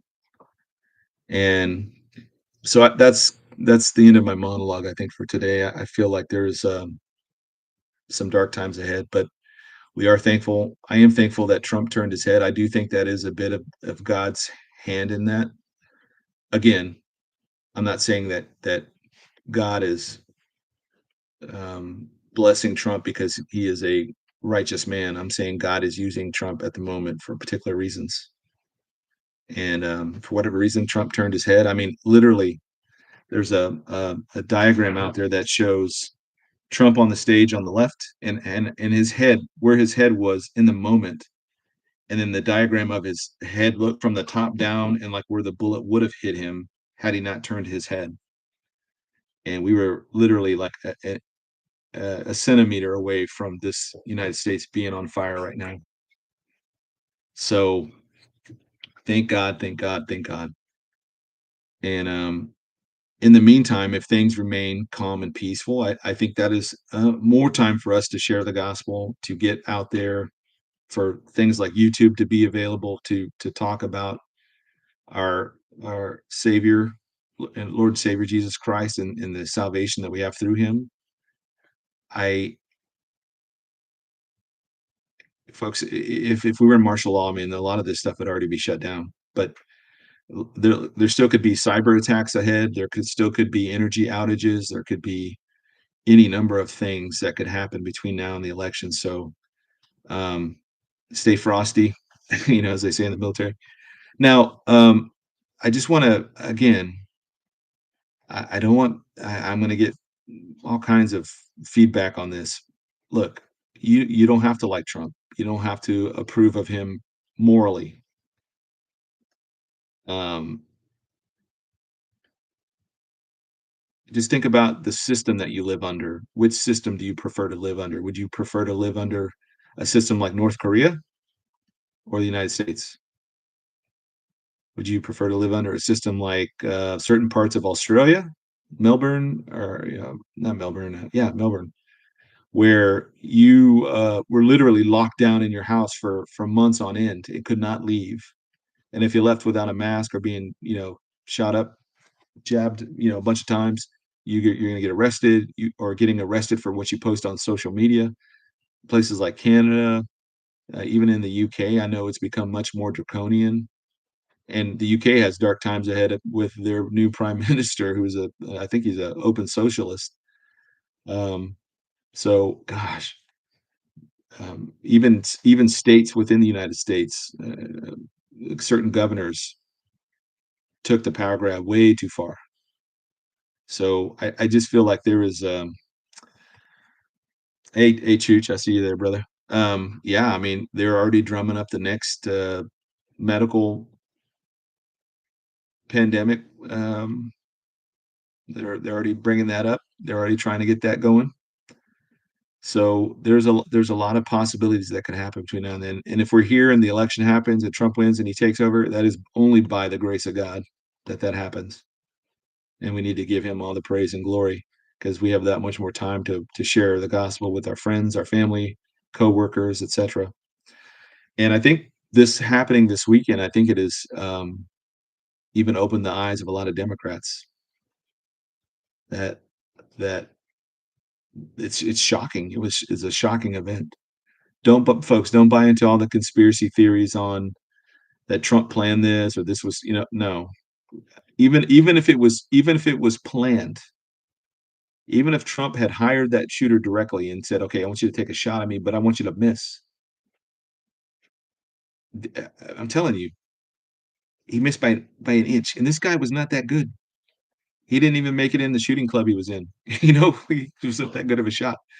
And is really like a guy like Trump, a 78-year-old billionaire who um, was a famous TV star, a famous star in his own right, and he's got hotels and golf courses. All like, he doesn't need to be doing any of this. He could just be relaxing and enjoying the the the the end of his life with his beautiful wife and his kids and his success. He doesn't need to be doing this. He would not have put that trust into a kid like that. Say, hey, I want you to take a shot at me, but just miss me by an inch. And you see how much he moves around. It would be impossible anyways for even a skilled shooter to try and get a to miss on purpose. So I do think what JB had mentioned yesterday in the podcast, that this being a successful failed attempt, um, that has some merit to it. I don't completely disregard that. I don't necessarily think Trump is involved in that. If it is a plot to allow Trump to win, um, but that said, we'll see how this plays out. So, all right, I'm gonna go to questions here real quick, and thank you, Sarah, and thank you, moderators, folks. I certainly appreciate everything you're doing today. And if you haven't heard Sarah play guitar and sing, she is divine. You've got to listen to her. And Sarah, you've got to make some more music. Okay. Pookie asked question. Good morning, Pete. Will the Trump team end all outdoor rallies now? I don't know. I don't think so. If we know anything about Trump, we know that he's not easily deterred from doing what he wants to do. He loves these rallies. Hey, it's my gorgeous wife, beautiful Ella Titus. So still on? yeah. Ella goes tomorrow to find out. She gets her MRI results, and we hopefully will. Oh, you got it? Well, we have it. We gotta get the consult with the neuro team. So hopefully she can take her neck brace off. Are you ready to get it off, or do you want to keep it on? I don't know that I could have kept it on that long. I would have gone crazy. Everybody's saying hi to you guys. This is our time they said hi to me. Yeah, you're always on my podcast. So thank you guys for the support. We really do appreciate it. It's been a crazy summer, and looking forward to taking the kids to the beach. I don't even know the last time I went to the beach was what. They were. No, It's been about 5 years. We haven't done anything. Yeah, the last time they went to the beach was, I think they were all little bitty. I can just do this. Oh, Other way. wow, it's pointing out. Oh, she's on my. There she is. It's opposite. It's a mirror. Yeah. So, yeah, we're well way overdue for any kind of vacation. It's hard to go anywhere with 8 dogs, so we tend to just stay here, and we do a lot of staycationing. So there's Rita. That's probably the most beloved dog we have. We don't know what she is really. She's a gray Wawa, like a mix between a greyhound and a Chihuahua, or she might be some kind of whippet. Oh, Some kind of a miniature whippet or something. I don't know. She's the closest thing to a cat that you can have that's a dog. And she loves and she hugs. So there's Coco, beautiful Coco. And where's Olivia? No. oh, she's hiding. Yeah, we have Olivia and then Lily's not here. So big family, lots of kids. Stephanie says, I have one dog and won't go anywhere because I won't leave her with anyone. Yeah. I mean, if my wife had her way, we'd take all of our dogs with us, but it is so expensive because you got to pay for the pet deposits, you got to do all this stuff. It is just chaos. yeah. So Lee Brainerd knows, Tyler knows. I'm trying to think who else came over to the house. Anybody that's come to our house, I mean, they're met with just a chorus of barks and growls and suspicious look from our dogs, and so it is always chaos here. So I know a lot of other prophecy guys. I can't think of anybody else that has their kids on there as much as I do. Maybe you guys watch them all. I don't know. Is there any other people that have their kids on as much as I do? Pastor Gary. Gary, yes, looking forward to seeing you in February in Ireland. I will bring the whole tribe along, my tribe along with us. They'll be with all my fellow gingers. My fellow gingers. 2 cats, yeah. Barbara Simpson. I think we would have cats, except that Ella's allergic to them. We're all allergic to Yeah. And then I'm allergic to. Not you, you're special. Colleen says, I miss my dog Ebenezer. Yeah, man, you get attached to him. I'm not even a dog person, and I end up loving the dogs and crying when yeah. Not many with young kids.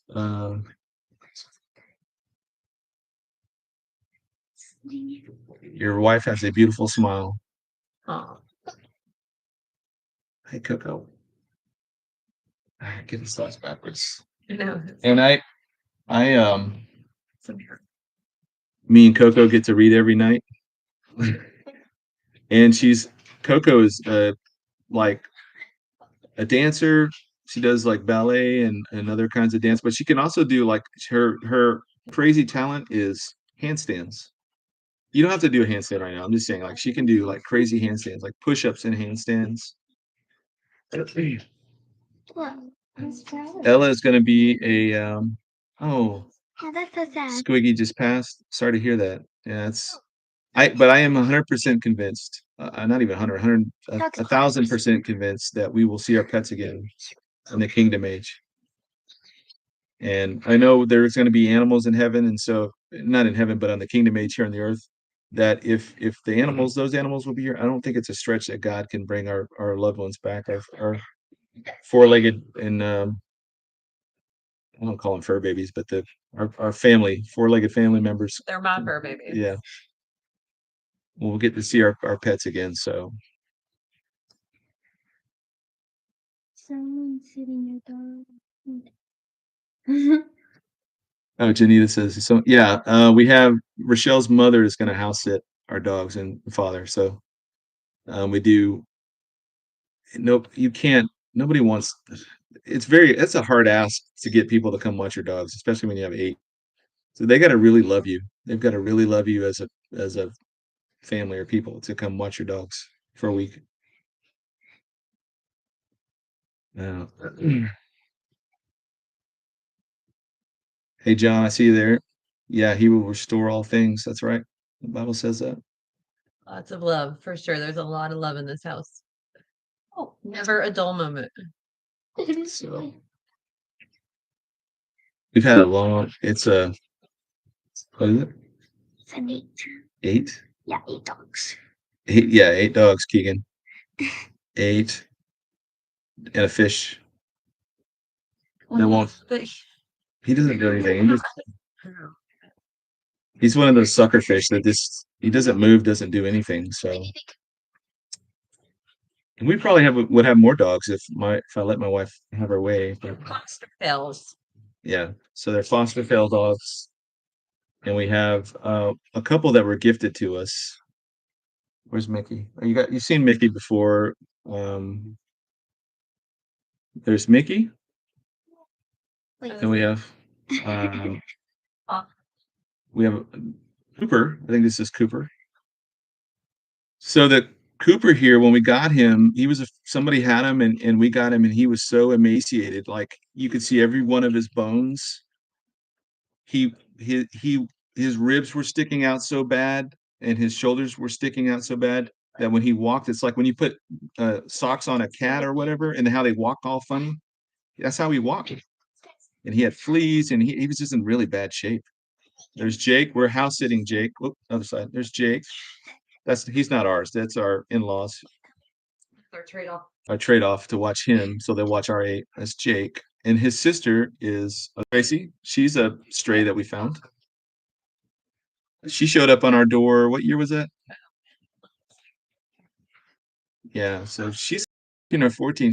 We're in the middle of nowhere, in the middle of the nowhere country, and this little Chihuahua shows up in the middle of the night, and somebody dumped her, I guess, so we took her in. Are you crying? Me? No. I'm not crying. Yeah, we have 9 here right now, Sarah. Yeah, I forgot, including Jake. There's Molly. There's Jake's sister. So my dog. that's Ella's dog. There she is. So that's Ella's dog. She goes everywhere. So Molly goes everywhere Ella goes, and then Mickey goes everywhere Chloe goes, and then we have Lola, who's a bully. And here's my other daughter. She's 12. She's 12. This is one of those No, sorry. weird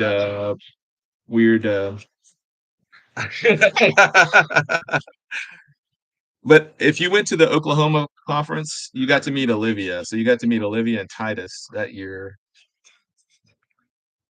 Yeah, no, you and Clay went to Mississippi. Yeah, they went to Mississippi Prophecy Conference. Titus and Olivia went to. I was not crying. I don't. I only cried during The Secretariat. the secretary. I cried during the secretariat. Where's Lola? Oh, You know when We have a big bully. She's like 70 pounds. She's huge, but she's our other dog. We've had her for about 4 years. We always end up with some kind of American bulldog. So you, Sir Pierceville, I heard a whimper too. No, that was not a whimper. I did not whimper. So love the name Titus. Oh, a Schnauzer. Yeah, the micro. Schnauzer. Mini Schnauzers. Oh no, I want a giant Schnauzer. If so, when we get, if I had my druthers, I would have a giant Schnauzer. Does anybody have a giant Schnauzer out there? Don't be ashamed of your We have a boxer, Sue Cawthorn. Yeah, my brother-in-law has a giant boxer. That sucker is huge. He's the biggest boxer I've ever seen. Um, Full House. Yep. Shiba Inus are awesome. I don't know Shiba Inus. I don't know what those are. It's a dog. So peppy. Yeah, giant schnauzers are working dogs. Not really having any work for the giant schnauzer to do. I grew up with a standard schnauzer though, a regular schnauzer, and Rhodesian Ridgeback. I think I didn't. I want a German Shepherd at one time. They like, They attack Lily though. yeah, that's the one that attacked Lily. That's why she doesn't. The only dog I won't have is a Chow, and that's only because when I was I think I was Olivia's age. I was about 10 or 11, and my aunt Pat. No, I was like around your age, but It's either mine okay. or Rose. Females. Yeah, Ella's age, maybe Chloe's age. My aunt Pat had a black Chow named Midnight, and it was lived up to his name. Like you couldn't see its eyes. It was just dark. It was like a walking black hole everywhere it went, and it was massive. It was huge, and that thing used to terrify me as a child. Every time we went to go visit my aunt Pat, and it bit me one summer. It kind of reached up and got me in the side, and I still have the scar. Oh, Yeah, I'm not going to show you the scar, but Pete, get a group up for an Ireland trip. I'd love for my hubby and me to go see the Victory family at the same time. Hey, as soon as That'd be cool. Pastor Gary gets the solid dates and stuff out there, man, y'all come on. And as long as the world isn't on fire at that point, I think we will plan on going and be there. And a blue Merle Australian Shepherd, preferably with 2 different color eyes. Yes, I like Australian Shepherds. But they're so hyper, and you need to get those dogs like things to do because they love to work and they love to, you know, like having a blue heeler or Australian Shepherd or any of like those standard working dogs in our house. They need to be out on a farm or a ranch or something doing that kind of work for them to be happy. Shibas look like a fox. Ooh, that would be cool. Titus loves foxes. That's his favorite animal, I think. Aussies will heed your chickens for you. Oh yeah. Yeah. We need chickens. There's a lot of Aussies around here. Been to Ireland, so beautiful. I've been to Ireland one time, but it was on my way to Afghanistan, and we just stayed in the airport. They wouldn't let us leave the airport, so I've been to Ireland, technically speaking, but I haven't been to Ireland. I didn't get to go anywhere. So, an Akita. Ooh, what was that guy's? Yeah, that was Akita. Those are big dogs. Remember they have like. We had an American Bulldog. She was named Monday, and she was huge, probably about 110 pounds at her height or her biggest weight, and tall. Brindle. I'll post a picture of her at some point. She was all of our dogs. And we were out on our old neighborhood on Fort Sam Houston, and the guy that sets up the bounce houses for a big like weekend party we were going to have, he showed up to set it up, and he had this giant dog that made Monday look like a puppy. like that dog was just like it was like a little polar bear, and an Akita or something. I don't know. It's really big, isn't it? They can maybe I call us. Rescue, rescue, rescue. Yes. Yeah, I think if you can rescue dogs, pets, or whatever, I think by all means do that. Akita was 160 pounds. Holy crap. Pyrenees and an Anatolian mixed. Oh, I'm sorry. Pyrenees are Pyrenees are the some folks have Pyrenees here and they were getting into our trash cans, but they wander. They have like a 7 mile range that the Pyrenees dogs wander. So if you should get them if you have a ranch or whatever.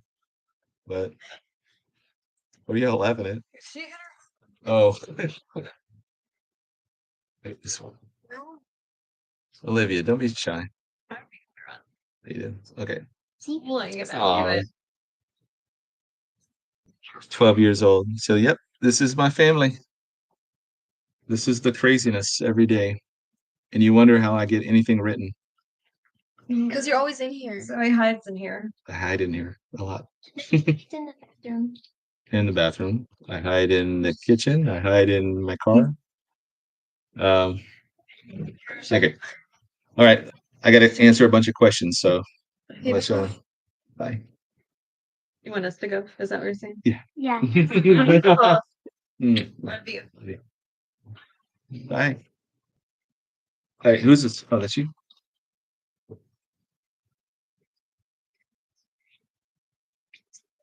Bye.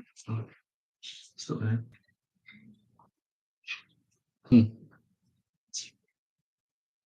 I haven't even looked yet. I don't know. I'll talk to you after. Okay. Can you shut the door? Are you going? Okay.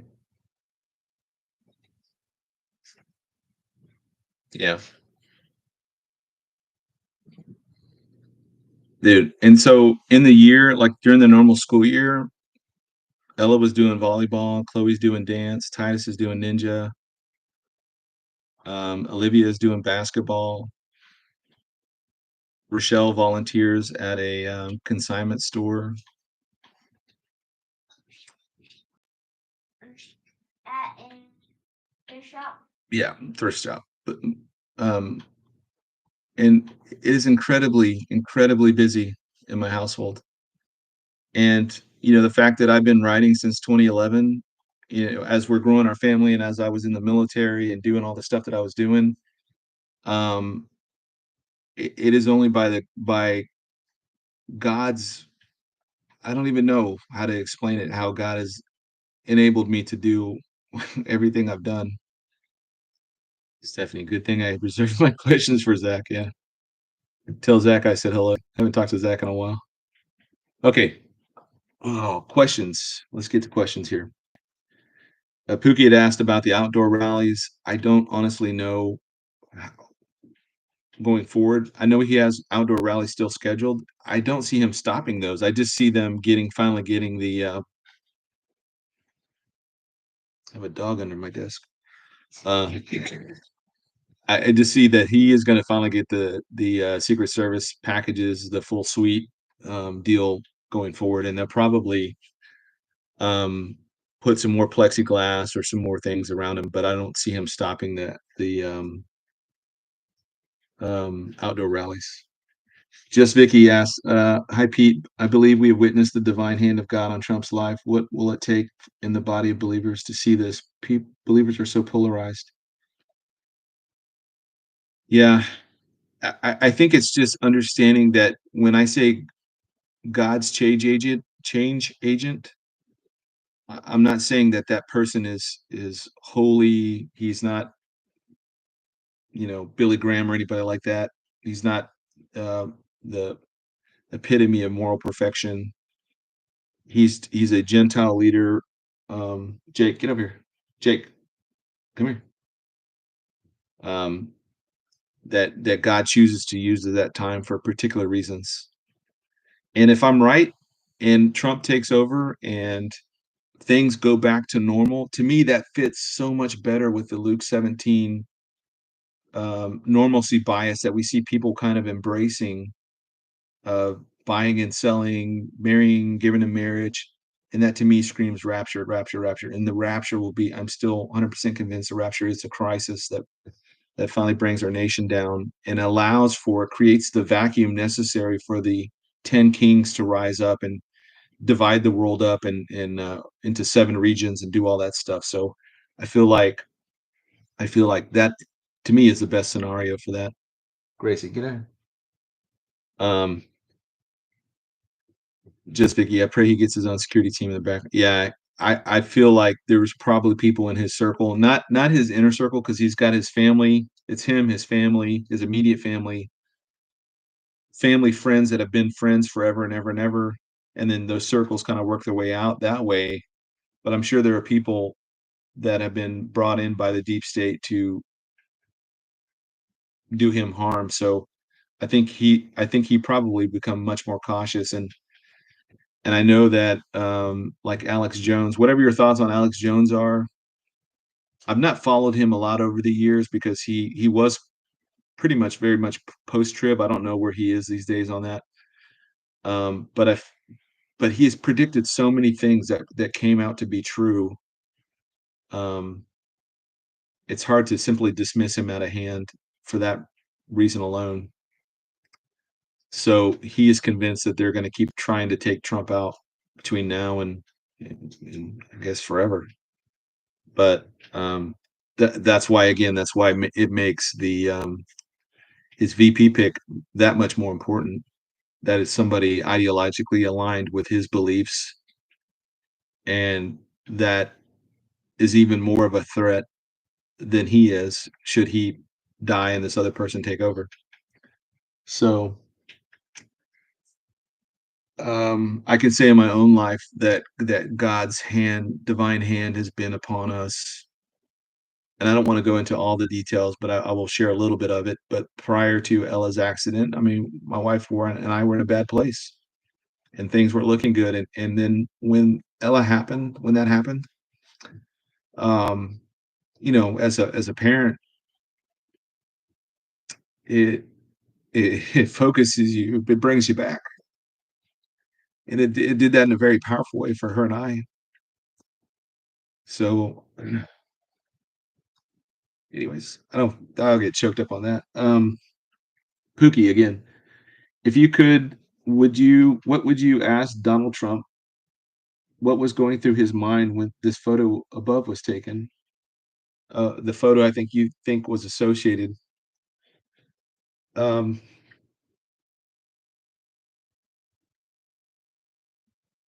I think honestly that was the moment that he so he's talking, he's giving his standard, speech stuff, and then you can hear the first shot, and he kind of winces, like you can see him wince, his face winces, and he reaches his hand up there, and then you hear the second shot, and that's when he started going down before even any of the Secret Service guys had got to him. Um, and I think at that moment when he's laying there and he's got the Secret Service folks on top of him, forming this barrier over him, and I'm sure they're like checking him for holes, for other holes and stuff. He's thinking, I am not going to let the left steal this moment from me. And that's what drove him to do the fist thing. And again, iconic. It's iconic. It will be as iconic as George Bush standing there with the rubble behind him. Whatever your thoughts on George W. Bush are, whatever your thoughts on 9/11, you can't deny the the imagery, the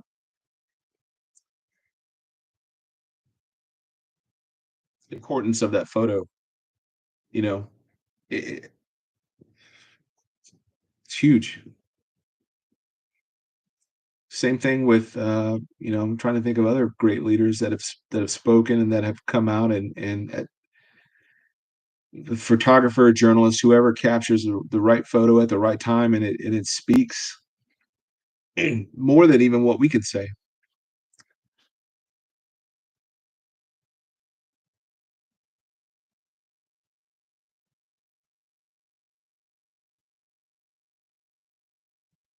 Jasmine loves Jesus. Thank you. I saw got your message. Thank you for continuing to pray for her. Yeah, I mean, this has been so much to put on Ella. I can't it's even hard for me to process all that's happened between May and now. It's just okay. Pharaoh Harold, question. Since the opposition now sees a big loss coming at the ballot box, do you think they will go ahead and make a push for war so as to leave Trump with a mess or suspend elections altogether? I think, let's say that Alex Jones is right and they continue to try and they continue to fail. Let's say that the election actually happens when it happens and Trump wins by plus 10 margins everywhere. It's a landslide, even greater than Nixon's landslide. Um, I do think that they will push us into some kind of conflict that cannot be walked back, or allow something to be unleashed that Trump is immediately going to be saddled with right off the bat, just like when he took over the first time. I mean, right out of the gate. I mean, they had the Russia Gate 2-year investigation. They had, I mean, they would. It's amazing that he got done what he got done in the first term. I mean, they're not going to let him do everything he wants to do. The only upside to this now is that when he took over in 2016, it wasn't his party. Um, he came in as the outsider, won against all odds, and you still had a lot of the Republicans, the mainstream Republicans, and the uh, folks that have been there in DC forever and ever had were very reticent to support him. And that's why for the first 2 years, even though he had both houses, he didn't get a lot done through the Congress. I think that would be very different this time around because it's his party now. And I don't think that I think the way he operates is that he has an agenda and he begins assigning people different tasks to run to ground, just like he did with Jared Kushner to do the Abraham Accords. That's all he focused on. Even though Trump was undergoing all these other things, he's going to have people focused on things. So if he divvies out the tasks, the workload that way, which I believe that's how he functions to do all the stuff that he does, I think he can still accomplish quite a bit. And that may push us back into normal Americans into this like normalcy bias. And I don't think it's going to be normalcy bias in the sense that uh, like America pre 9/11. I think it's going to be normalcy bias that now people are going to let their guard down a little bit. I think if the Democrats are so utterly defeated that in this coming election that uh, your average American that's not really political, that's not really tied up in any of this stuff, will let their guard down and really just get back to living, get back to working, family, vacations, all that kind of stuff. And I think that's that not 100% normal, but back to kind of that trajectory where it looks like that's where things are going to go. And you got to remember, all of these folks, they're not looking at it like we're looking at it here. We're counting down the days and months for the Lord to return, and they're looking at like decades. They're thinking this is the way it's going to be for the next 10 years. They don't have that mindset that we have. Thank you, Peggy.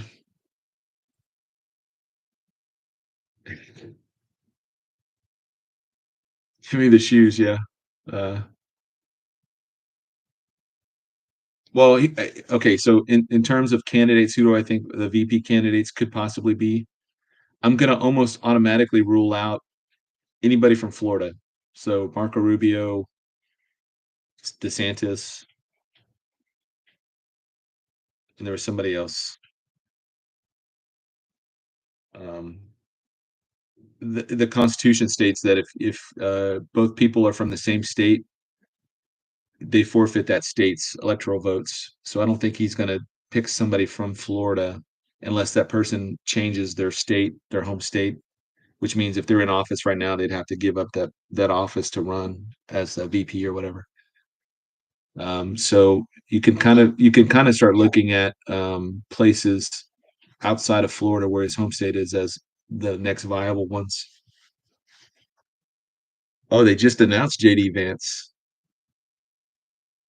JD Vance was just announced, but not official yet. Okay, he's got Ohio then.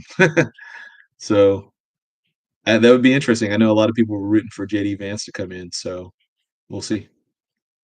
Um,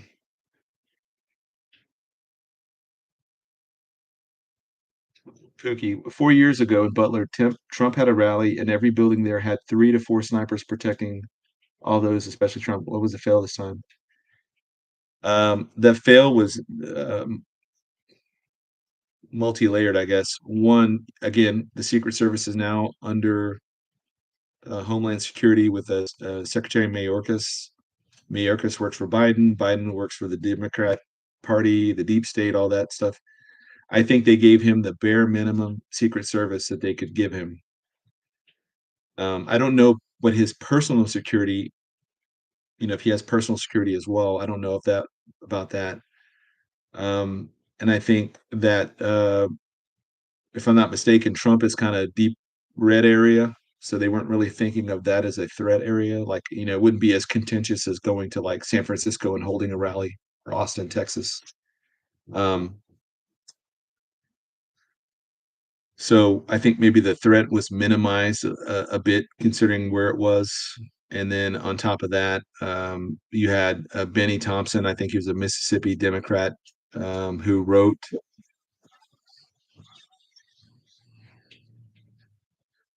some legislation to really strip Trump of. It was written so that if you were a former government servant and you were authorized Secret Service, um, it would strip you of that Secret Service detail you if you had a felony or you had some other kind of convictions or whatever. And so since Trump has had these 34 felonies put against him, I think that was the intent to strip him of that altogether. Okay. 2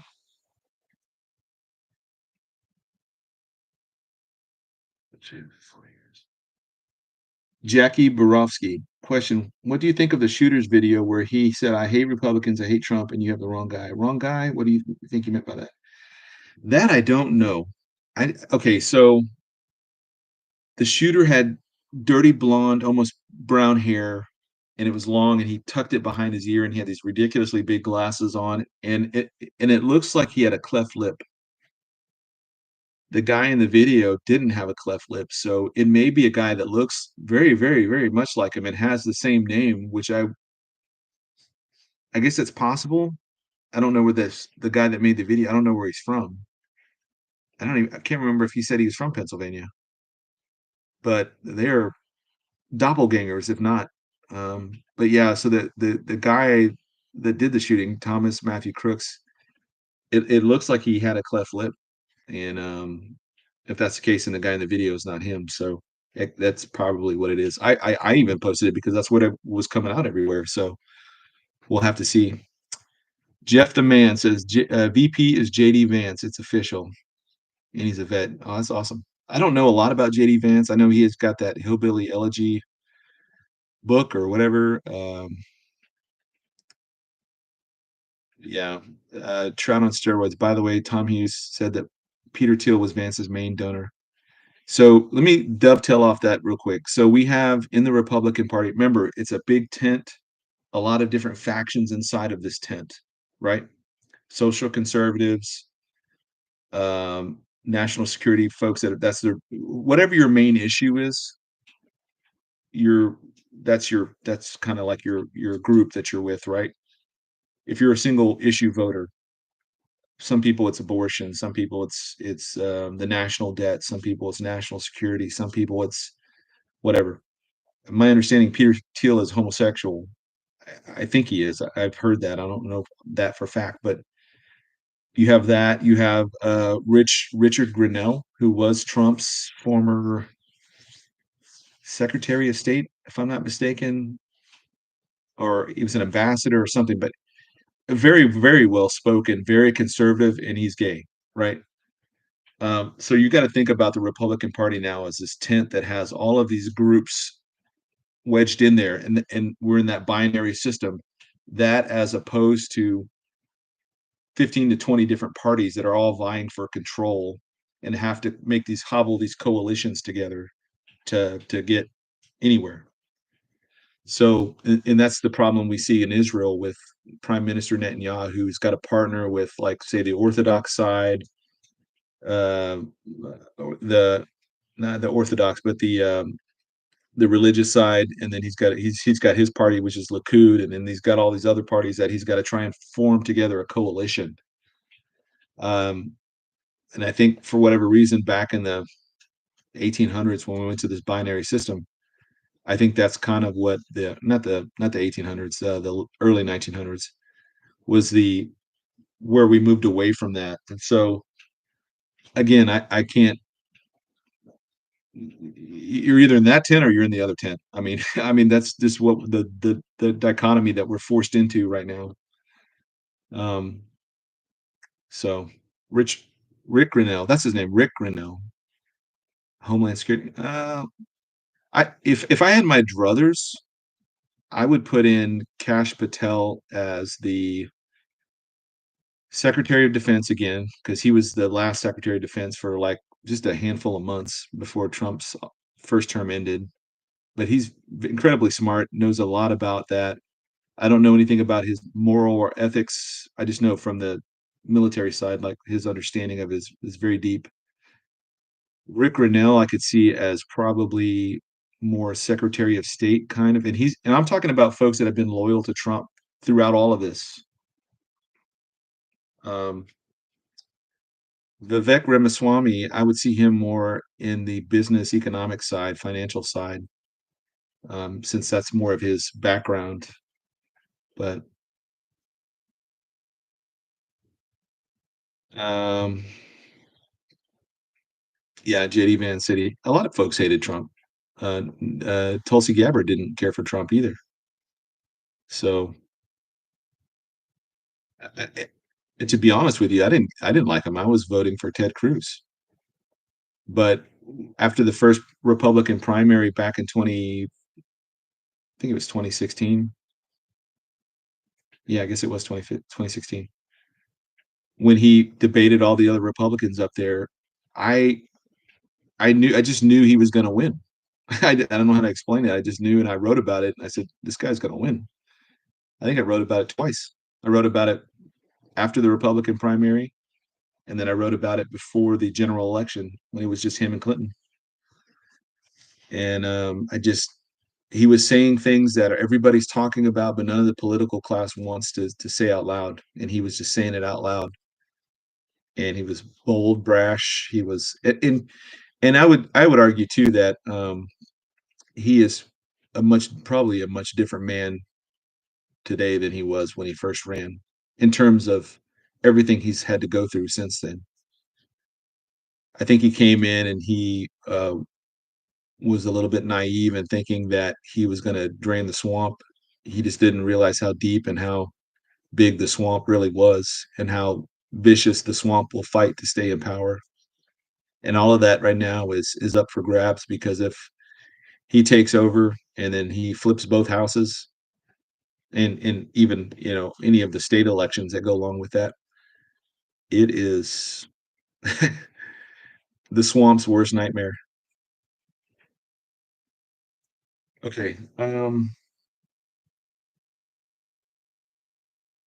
So Jackie, to your question, if it's not the same guy, man, they are doppelgangers. They look in, remarkably alike. So, and that's his photo's been going out all over the internet too. So it may take a few days for us to get like a more up to date photo. And so even JB mentioned that, and I said, well, look, I saw it the night before. I was watching it when it happened Saturday night, and then I went to bed. And when I went to bed, they hadn't figured out who the shooter was. They hadn't identified him yet. And so apparently they had come out with some other guy's name and picture. And so by the time I woke up, that had already changed to the one that we see today. So I don't know. They look incredibly similar. So there's a side photo of this guy, um,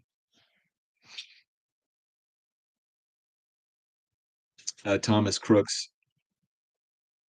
There's a picture of him walking, and you just get the side profile of him, and it looks like he has a cleft lip. But then you see that the frontal picture of that guy that makes the video, and aside from the cleft lip, they look exactly the same.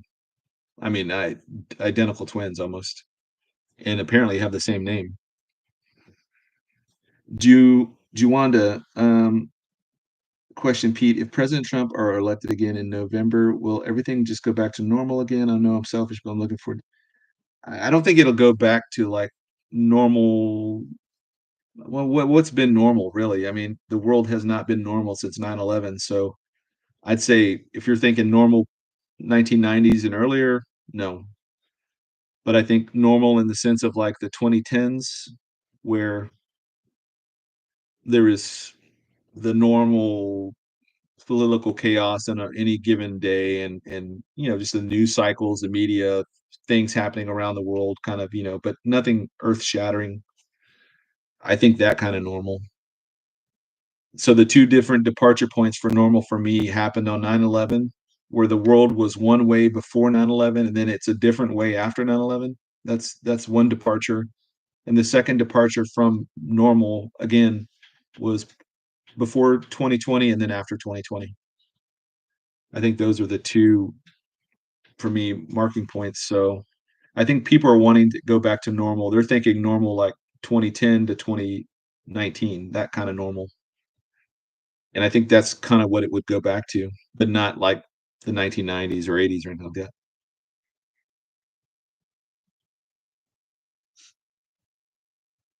Okay, Joey, Chris, Larry, I see your question. Sorry if you answered this already. Do you think the Dems push to get Biden off the ticket is over now since Saturday's events? And that's a good question. Honestly, if you go back and watch my previous video, the last election, I laid out, and you can go to the article. I think it's posted there too. Um, there was a number of challenges that are presented to the Democrat Party should they choose to force Biden off the ticket. The war chest goes away unless Harris takes it. Biden's name's on the ballot in several states already, and they can't change that. And then on top of that, there's name brand recognition. Even if they were to swap them out with a Gavin Newsom or Whitmer or Bashir or some other Democrat, Shapiro, any of these other Democrat governors or folks, there's just not the national name brand recognition that Biden already has, just simply by the office he holds. So there are already a number of challenges, and the other side of that too is like Whitmer, Newsom, Bashir. None of those guys, if they know they're going to lose, they're not going to want to run. That's just going to ruin their chances for 2028. So they don't. None of them want that black mark on their on their on their history book. So I think they are.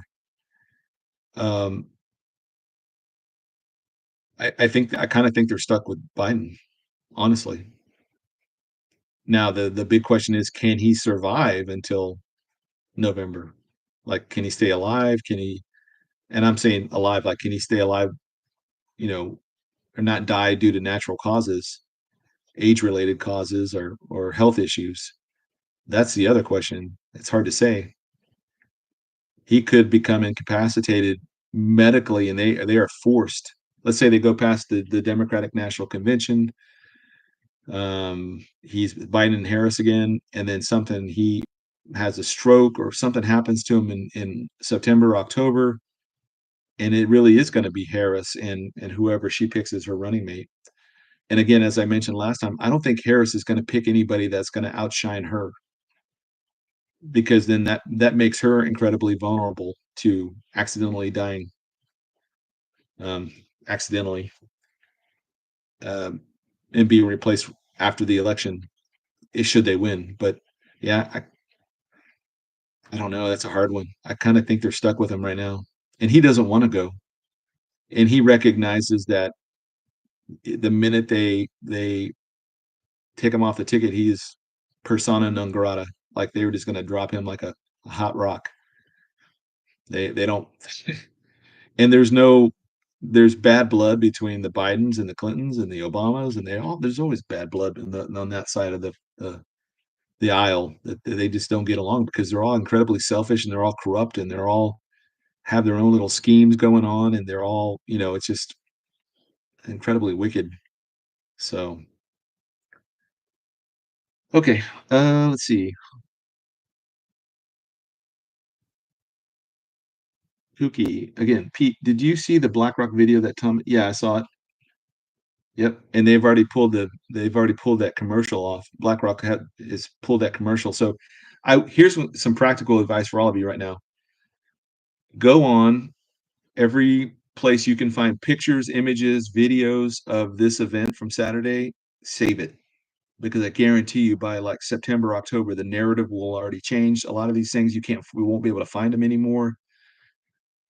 Get it while you can get it right now because they will get rid of these things quick, fast, and in a hurry. um David, Jack, question, Pete, please give the background on JD Vance in your opinion.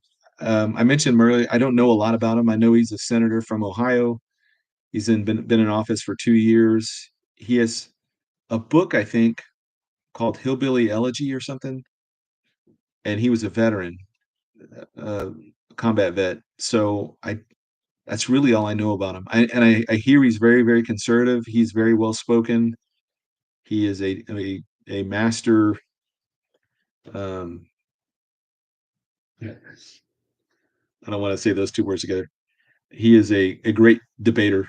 Like he can handle his own in a debate, and he's very articulate and can argue points and can um, he's very, very able to get his thoughts across. SC Bach gets it. Yeah.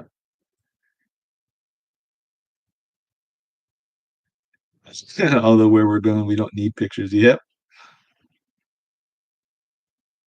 Okay.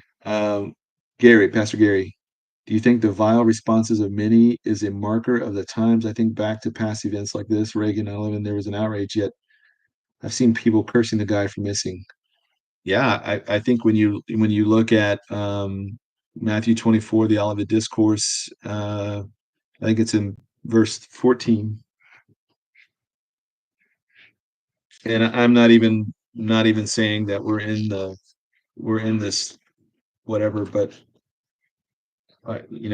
look at a couple of the sentiments. And this, thank you, Gary, because this is going to let me dovetail into this last section I was going to talk about. Matthew 24:15 or 14. No, I'm sorry. 12, sorry. And it says, and Jesus said, and because of lawlessness will abound, the love of many will grow cold. I think people are becoming incredibly cold, narcissistic. They are becoming um, jaded to everything that's going on because of the lawlessness that's abounded for so long, and it's causing us to become very callous people. And that callousness is where we see captured in 2 Timothy 3. But know this, in the last days, perilous times will come, for men will be lovers of themselves, lovers of money, boasters, proud, blasphemers, disobedient to parents, unthankful, unholy, unloving, unforgiving, slanderers without self-control, brutal, despisers of good, traitors, headstrong, haughty, lovers of pleasure rather than lovers of God, having a form of godliness but denying its power, and from such men turn away. And same thing with Romans 1. You see another picture here of what people are going to be like in the last days. Um,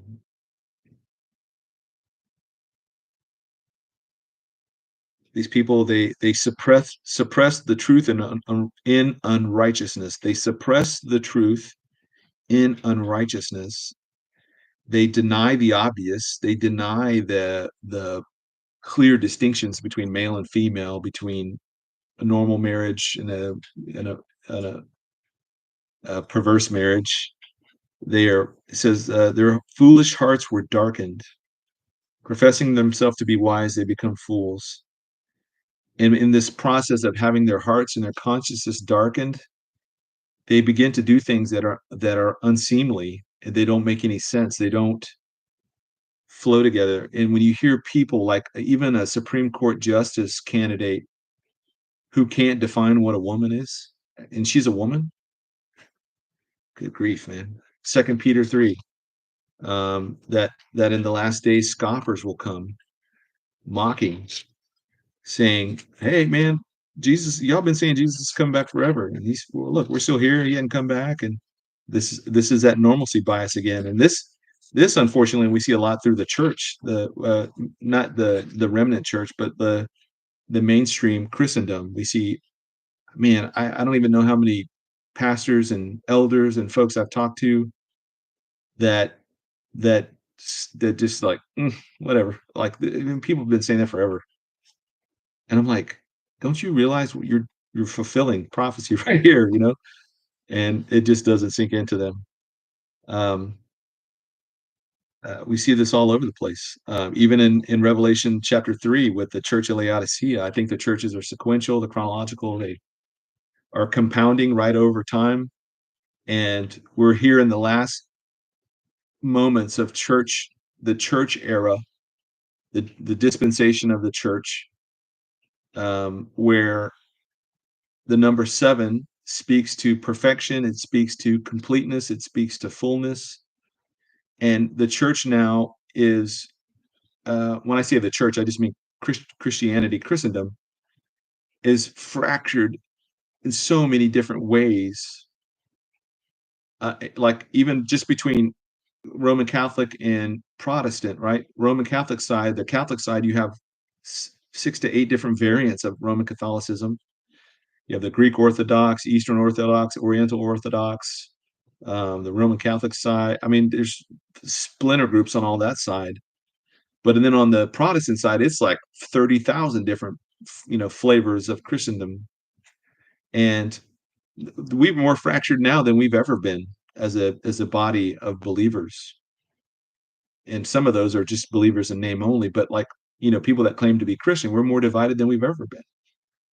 And I think this is the fact that we're so divided, so big and so divided is a huge marker that we're in the last moments of the last days. But in the last church, you have Laodicea, who says that, that they're rich and they don't need anything. But Christ tells them that they're poor, blind, and naked, and that they should buy um, buy from me gold refined in the fire, that you may be rich, and your white garments that you may be clothed, and that the shame of your nakedness may be revealed. And anoint your eyes with eye salve that you may see. And they call them lukewarm. They're neither hot nor cold. And that's the same conversation I've had with my church elders. Most of you know that I attend a Church of Christ, who traditionally, I say traditionally, the last 70 years have been amillennial. That's the main position they've taken on eschatology. And so I've sat down with elders and I've said, because I've been involved with the school boards here, with different committees to keep pornography and stuff out of schools and out of the libraries and out of, and I met with the elders and I said, there's three of them that I met with. I said, look, I know you guys know me, my position on a lot of things, I'm into prophecy and all that. And I said, but I need this church to get off the fence and get involved in this community and take a stand and fight. And the pushback I got was, well, we're not going to teach prophecy. I was like, you don't have to teach prophecy. I said, look, if you're amillennial and you guys are, I said, you don't even have to know what that means or know what it is, like the definition of it, but your definition of the last days, Christ return, you think that's way off into the distant future, right? And they're like, yeah. And I said, you think we're going to be here for another 10, 20, 30 years, or who knows, right? On into whenever. And they're like, yeah. I said, well, what kind of town, what kind of Decatur are you going to leave for your children and your grandchildren? If you don't fight now, how much worse is it going to be when they get to be an adult age? And I said, what happens if we get a governor in that is flaming, liberal, and he mandates or she mandates that all churches have to have somebody from the alphabet mafia on staff in order to maintain their 501c status or whatever. And we'll lawyer up. We'll fight it then. I'm like, you're not going to fight it then. You're not even fighting now. What makes you think you're going to fight it then? When you have the media camped outside and you've got people protesting and throwing eggs at your building and all that kind of stuff. Like if you're not willing to fight now and there's nobody pressuring you, you're not going to fight when there is all sorts of pressure on top of you. And so I'm not picking on my church. I love my church. I love the people there.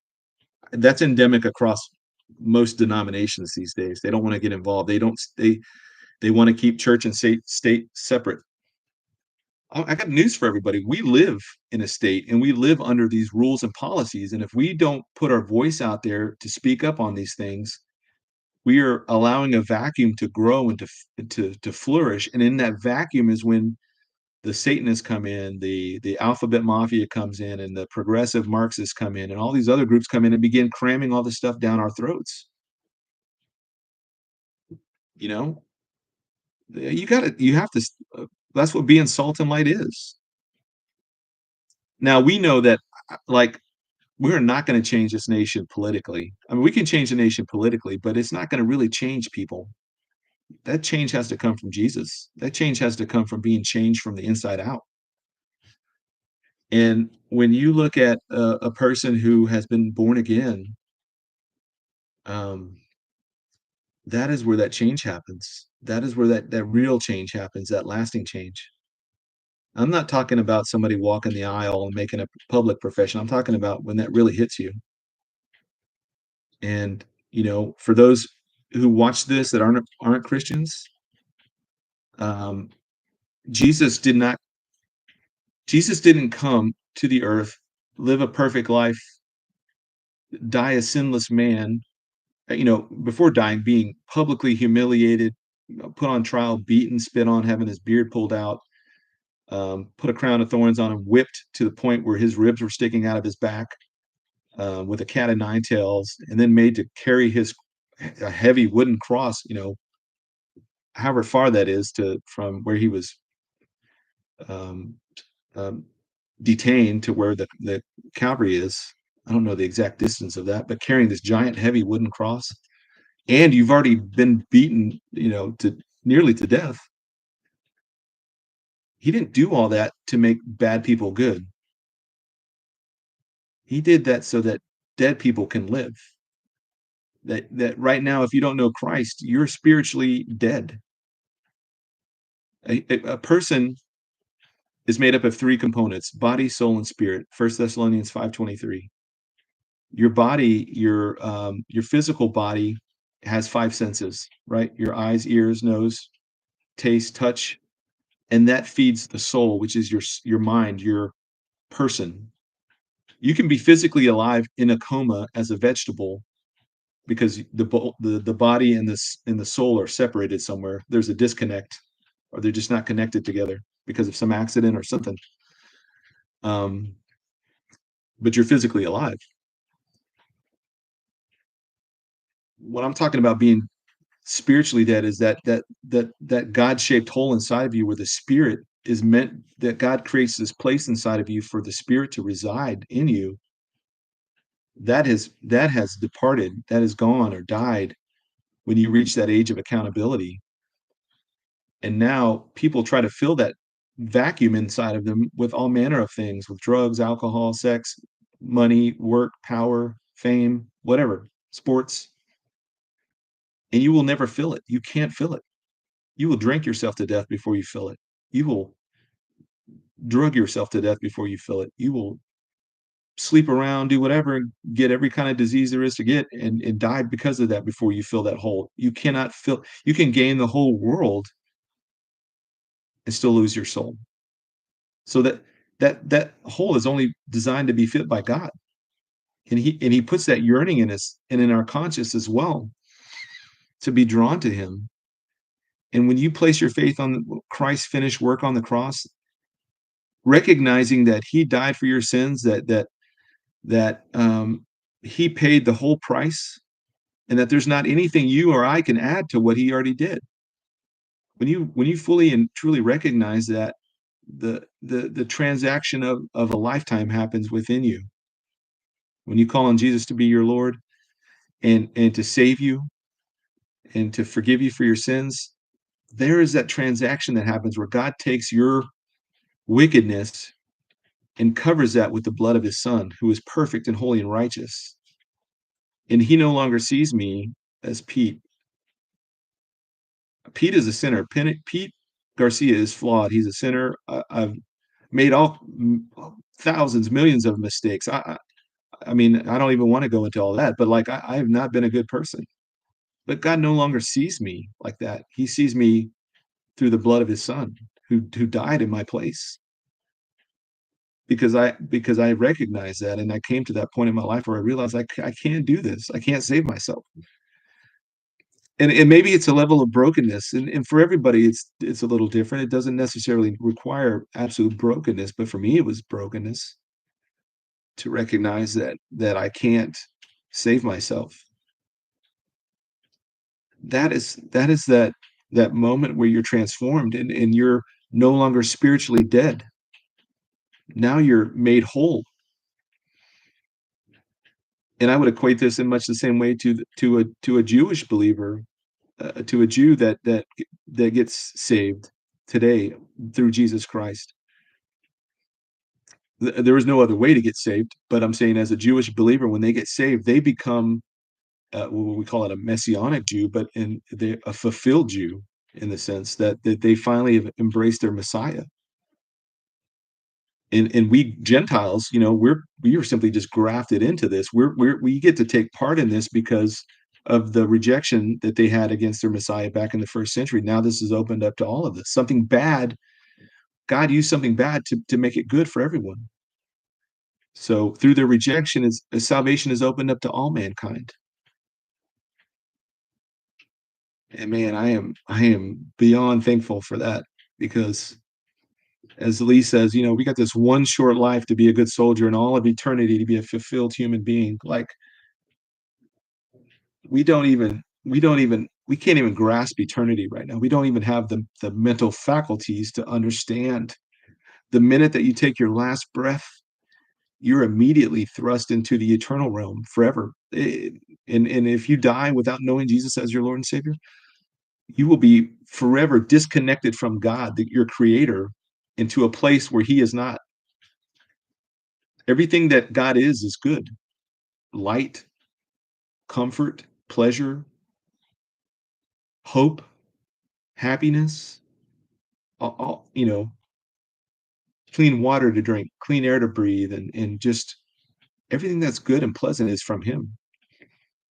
Take all of that away, and what you're left with is everything that is evil, wicked, nasty, dark, painful, suffering, hopelessness, all of the bad stuff.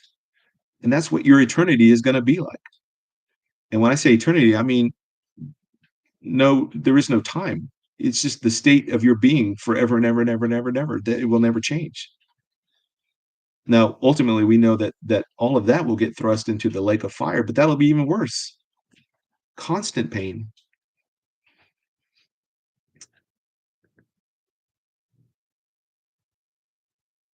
I commend folks like Pastor Gary and anybody else out there that goes out and does like street preaching. I don't have that gift. I don't have that boldness, actually. I think if I were to come across somebody and talk to somebody about the gospel, or we just got into that conversation, I have no problems doing that anywhere. But to stand out there and preach with a megaphone, I am not that eloquent. In fact, I write far better than I can speak. I think my writing is far better.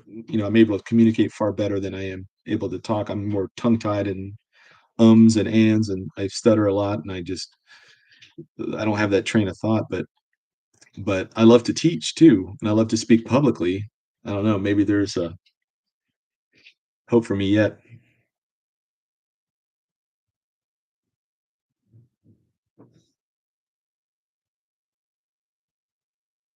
I think the worst part about hell, Paul, is there's no hope. It will never change. You have no hope of ever getting out of there, escaping, nothing. It's just your state forever. And everybody that leaves this planet, whether by death, I mean, by whether their death is accidental or by age or by murder or however it is that they go, at car accident, you're immediately thrust into the eternal realm, which is the real reality of our existence. This reality that we're in right now is not real. I mean, it is real to a degree, but it's not as permanent as the eternal state is. Like if I were to look at my desk here and I were to go into it with a microscope and more and more and more and more, eventually you get to the point to the quantum level where these the neutrons and the electrons are all kind of like spinning around each other and stuff, but they're not like connected together. But the eternal realm is solid. It is forever. And that's the realm that we are going into. And so, oh, Gary, I'm sorry, I went off on this whole long thing. What I meant to dovetail off with Gary's comment was that there are a lot of folks today, and I've seen a lot of videos, and you'll see them too, about people that have predicted certain things, Christians that prophets, I'll use that term loosely, that spoke publicly, and some of them are,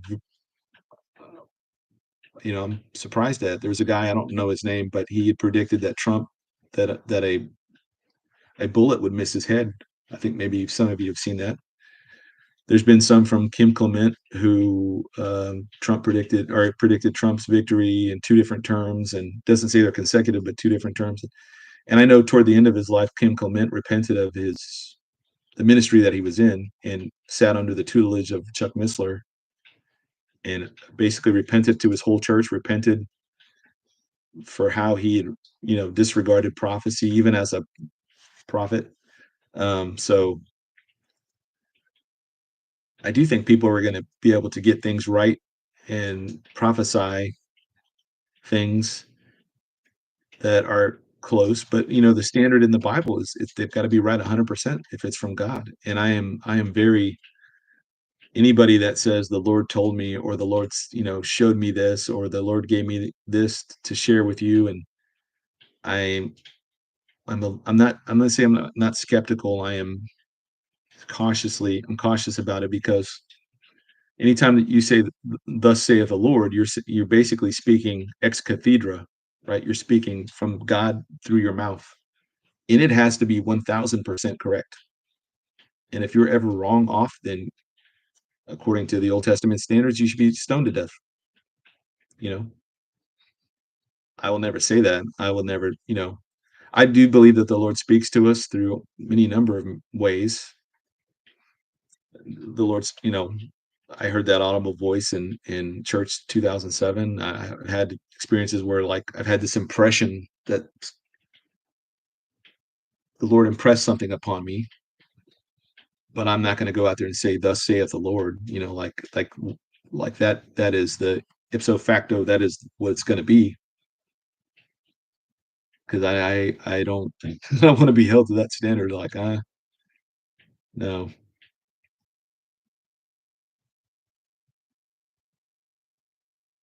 Hey, EJ, no disrespect to any other watchman, but you're the most reasonable and all around good dude. Thank you. I think God could take a broken and messed up guy like me and all of my experiences and all my flaws and faults and turn it into something good. It's humbling. Yeah. I didn't go the route a lot of folks do. I didn't go straight into the ministry. I mean, looking back on it, I kind of wish I had, but I was rebellious and I joined the military and I did not bad things, not going in the military is not a bad thing or flying or being a pilot or anything. That's not bad and it's in and of itself, but I was basically focused on myself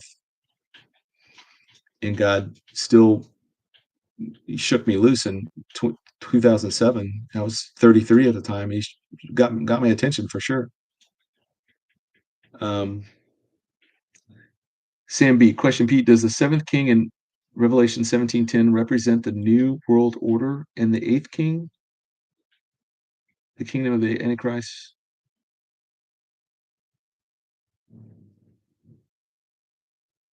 So my understanding is that there's 10 heads or 7 heads and 10 crowns that we see in Revelation 12 and 13.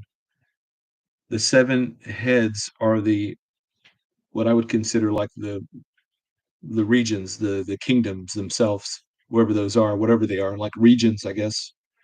And then the 10 kings, because of the crowns, would be the leaders.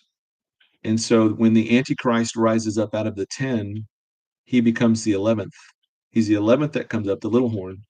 He subdues 3 and then becomes the 8th, because now those 3 are subordinate to him. If I'm understanding your question correctly, Revelation 17:10.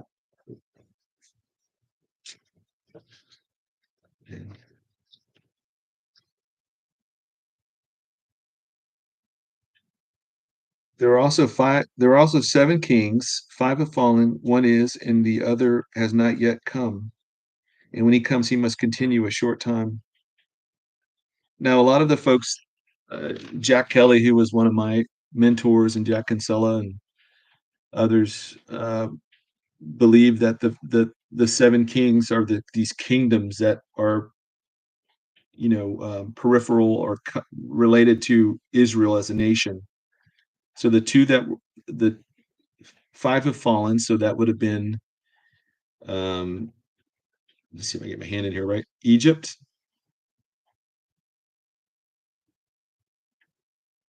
Babylon, Persia, Greece, or maybe it's Egypt, Assyria, and then it goes. The one that is Rome, and then the iteration of Rome that is the 7th, obviously would be this final iteration of the beast kingdom that's coming, because Rome was in existence in John's day. That's how I understand it. Some have Gary Stearman, others look at it like that there's this 7 iterations of Rome. And if you look at the beginning of Rome as a republic in the 5th century, 7th century BC, through the triumvirate, the republicans, and then ultimately it goes to the imperial state under Caesar's. I guess you could look at it that way too. Honestly, I don't know. I tend to think that it's more of the traditional way, like the Egypt, Assyria, Persia, that one. Colleen Cardwell. I wonder if Putin and Xi will move forward more quickly now that it appears Trump may be 47.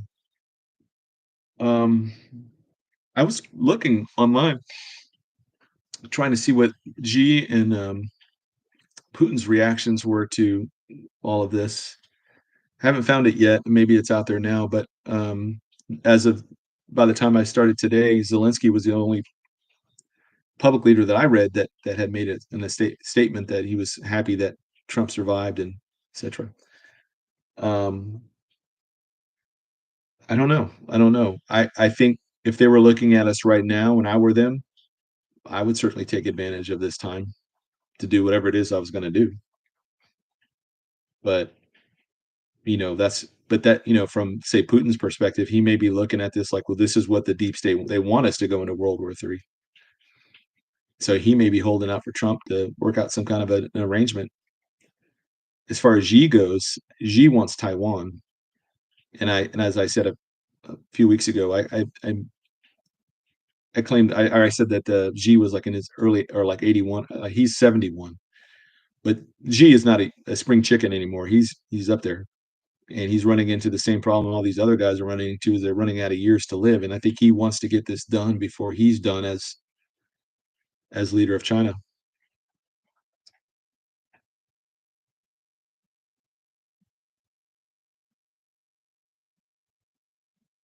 Thank you, Regina. Yeah, yeah. It's amazing how something like that, God could take something horrible like that and turn it to something good. So remember when I was doing my update on Ella, I said I had an unspoken thing up front, and then the rest of the miracles that had happened. I said that was part of it. That was bringing us back together, and unfortunately, it had to be that. And I certainly didn't see that coming. uh,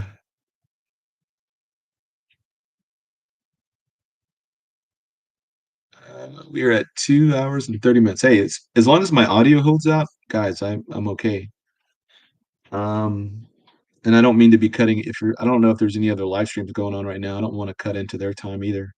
So I haven't been able to check to see who's on or who's not on. Did Ella get her neck brace removed? No, still in her neck brace as you saw earlier, or I don't know if you saw it, but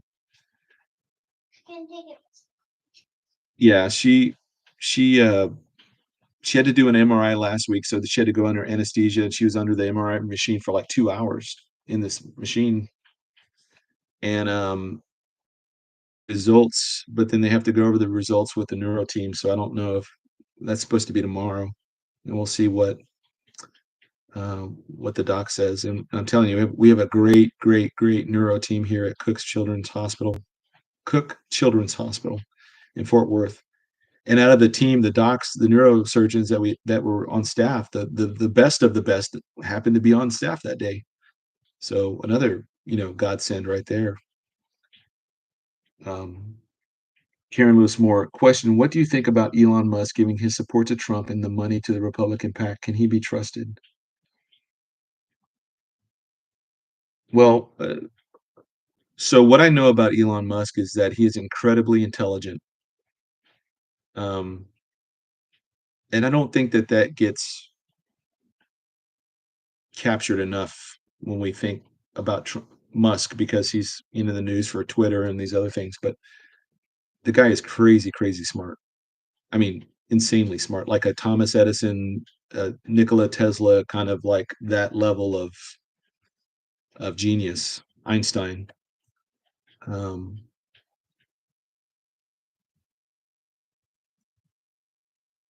I think that he's watching all of this stuff happen, and like many other prominent Democrats, he's seen the Democrat Party veer off to a hard left and leave him, just like gone. Um, and he's like, dude, that y'all are crazy. I don't want that. I don't even see how you guys function. Like so. I think Musk sees Trump as the winning ticket, and he's going to put his money where his mouth is. And I think there's a mutual respect between the two men, because they maintain their created and maintain their own wealth and maintain their own empires, and they are the titans of their particular industries. And so I think on that level, there's the mutual respect between these American businessmen. I know Musk is South African, but since moving to America, um, I don't, I haven't ruled him out yet as an antichrist candidate.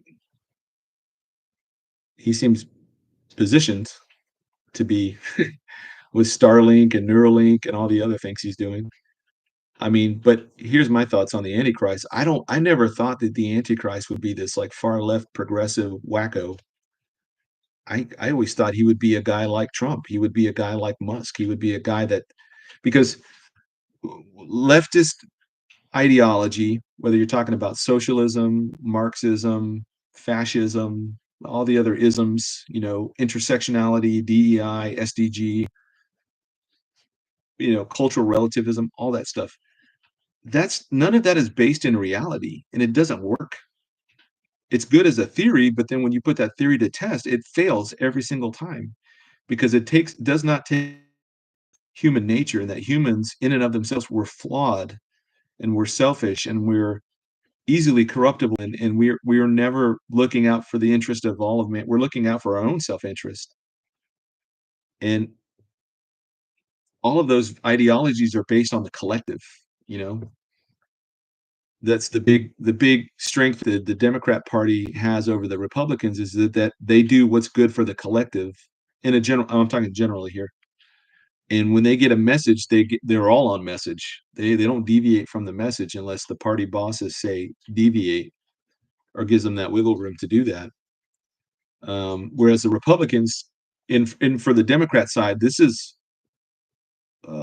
this is 100% full-time job for them, lifelong. This is what they aspire to, and this is what they want to do for the rest of their lives.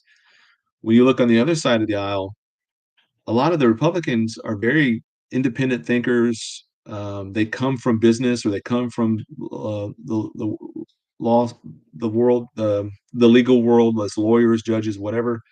They come from where they're doing this out of a sense of, maybe it's self-interest, some of it, but a lot of them are out of a sense of public service. And this is a part-time gig for them. But for the Democrats, it's full-time. It's a lifelong appointment. They're in it for through thick and thin. I mean, they play for blood, and the Republican side is playing for the status quo. So um, I think the fact that Musk opened up this, I don't even know how big it is, $250 million war chest for Trump, is that he sees Trump winning. He agrees with that political direction or whatever, and he's obviously seen the world under Trump from his first term, so he knows pretty much what to expect. And where is he going to flourish? Where is he going to prosper, under which system? And so I think his support to Trump is a huge boost right now for Trump. I don't know that I personally trust Musk in the sense of, like, I don't, again, I don't trust Trump that way either. They're not messiah figures. They're not people that you would trust for your salvation. They're just simply political leaders. And I think to a certain degree he can be trusted. When he bought Twitter, that was the world's largest public soapbox, and it was quickly becoming authoritarian and censoring everything. And the fact that he just bought it outright and said, hey, we're going to open this back up, and you can pretty much, with certain safeguards in place, so you can say whatever you want, but you can't yell fire in a crowded theater, kind of thing. But if you want to disagree with your political leadership, we're not going to censor you for that. Or if you want to talk about the vaccine, we're not going to censor you for that. So yeah, some mixed feelings on Musk. Personally, I like what he's doing in terms of helping. He's one cog in the wheel to protect the freedom to speech, kind of thing. But I also see his fears, and his fears are manifesting in technologies like Neuralink, where he fears that AI is going to grow so rapidly and take over, like Skynet. He wants to give people that same.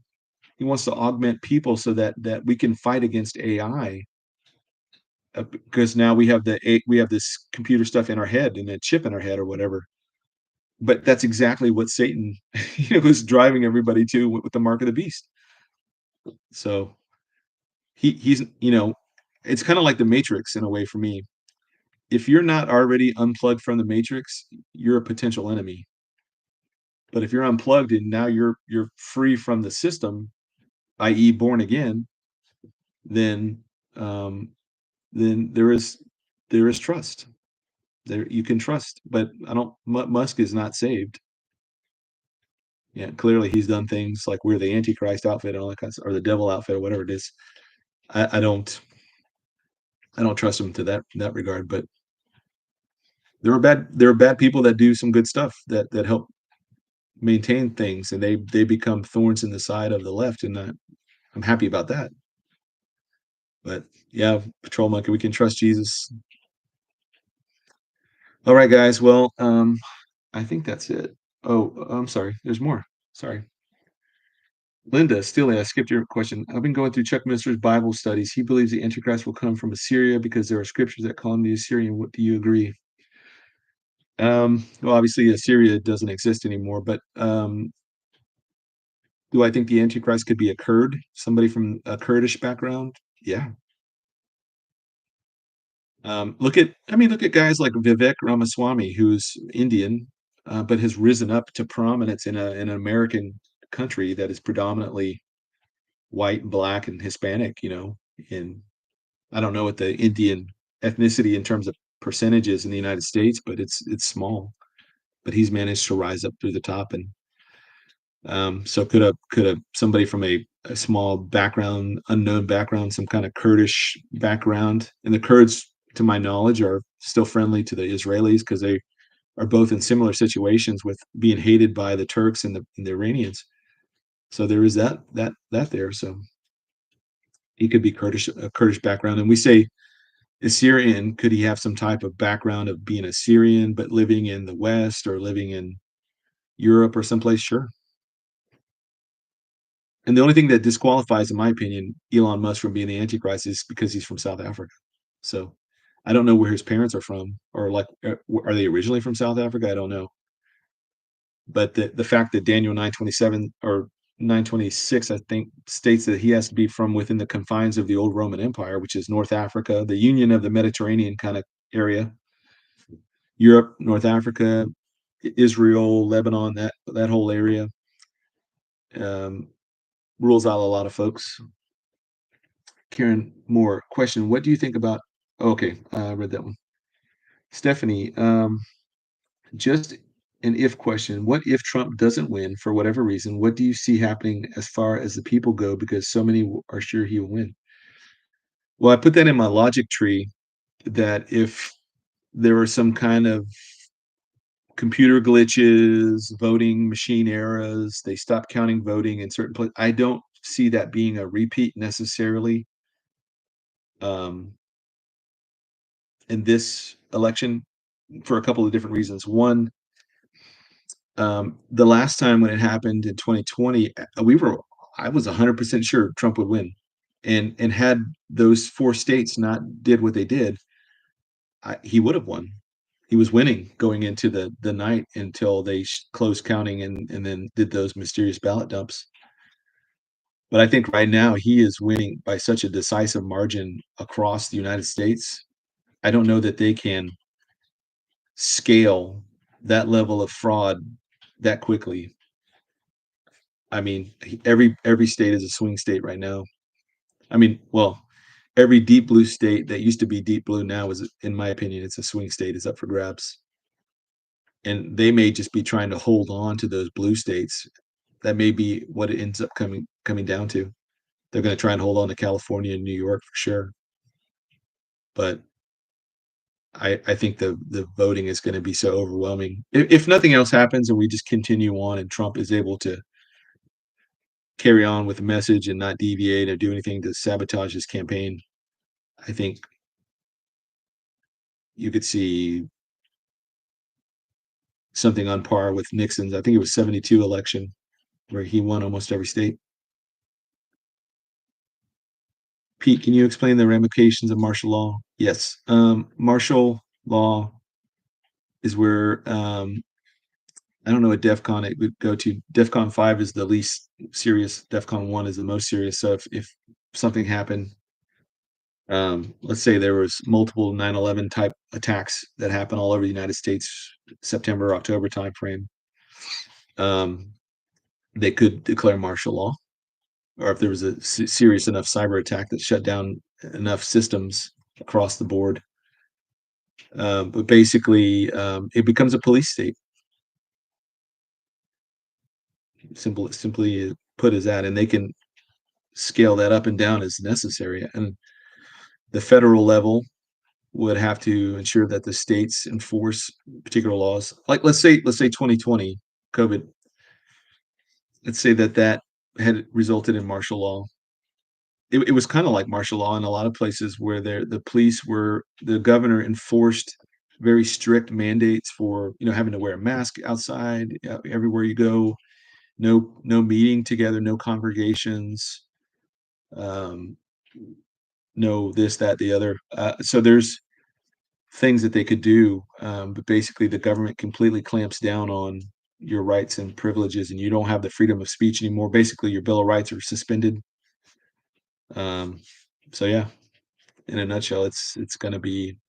And if that were to happen prior to the election, or because Trump didn't win for some bizarre reason, like voter fraud and that kind of stuff, I, I don't think the American people would put up with that very long. And that's where I think it would go escalate very quickly into something else.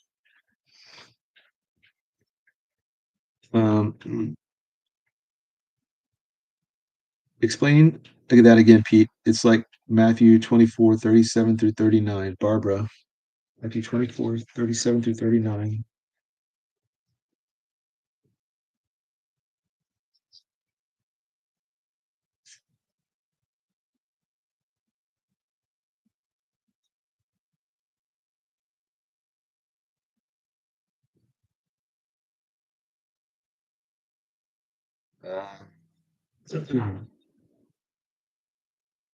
Watchfulness and joy. That's the title of it. I have it for my chapter here. It says, "But of that day and hour no man knows, not even the angels of heaven, but my Father alone, my Father only. But as the days of Noah were, so also are the Son of Man, the coming of Son of Man will be. For as in the days before the flood, they were eating and drinking and marrying and given in marriage until the day that Noah entered the ark, and they did not know until the flood came and took them all away. So also will the coming of the Son of Man be, that two men will be in the field, one will be taken and the other left." Oh, wait, 37, 39. Sorry. Took them all away. So if we look at the two examples Jesus gives us, he gives us the example of Noah and the example of Lot. Both of those are similar in some they're similar in a lot of ways and different in a couple of ways. They're different in the sense that the Noahic flood was a worldwide event, whereas the days of Lot, that was geographically specific to a geographic location there with the cities of Sodom and Gomorrah and the surrounding cities in a relatively small area. Um, Similarities was that before the event happened, um, with Noah, for example, it had never rained. So when Noah is building this giant boat and saying, "Hey, the world's going to flood, rain's going to come down. I mean, it's going to be water. Everybody's going to drown if you don't get in this boat."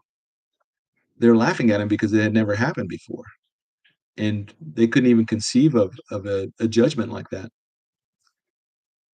Similar with Lot, when Lot didn't go out and tell the whole city, but when he went to tell his son-in-laws, or the folks that were the guys that were supposed to marry his daughters, they laughed at him. They thought he was joking.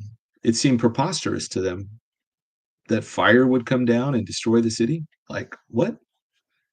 And yet it happened that way.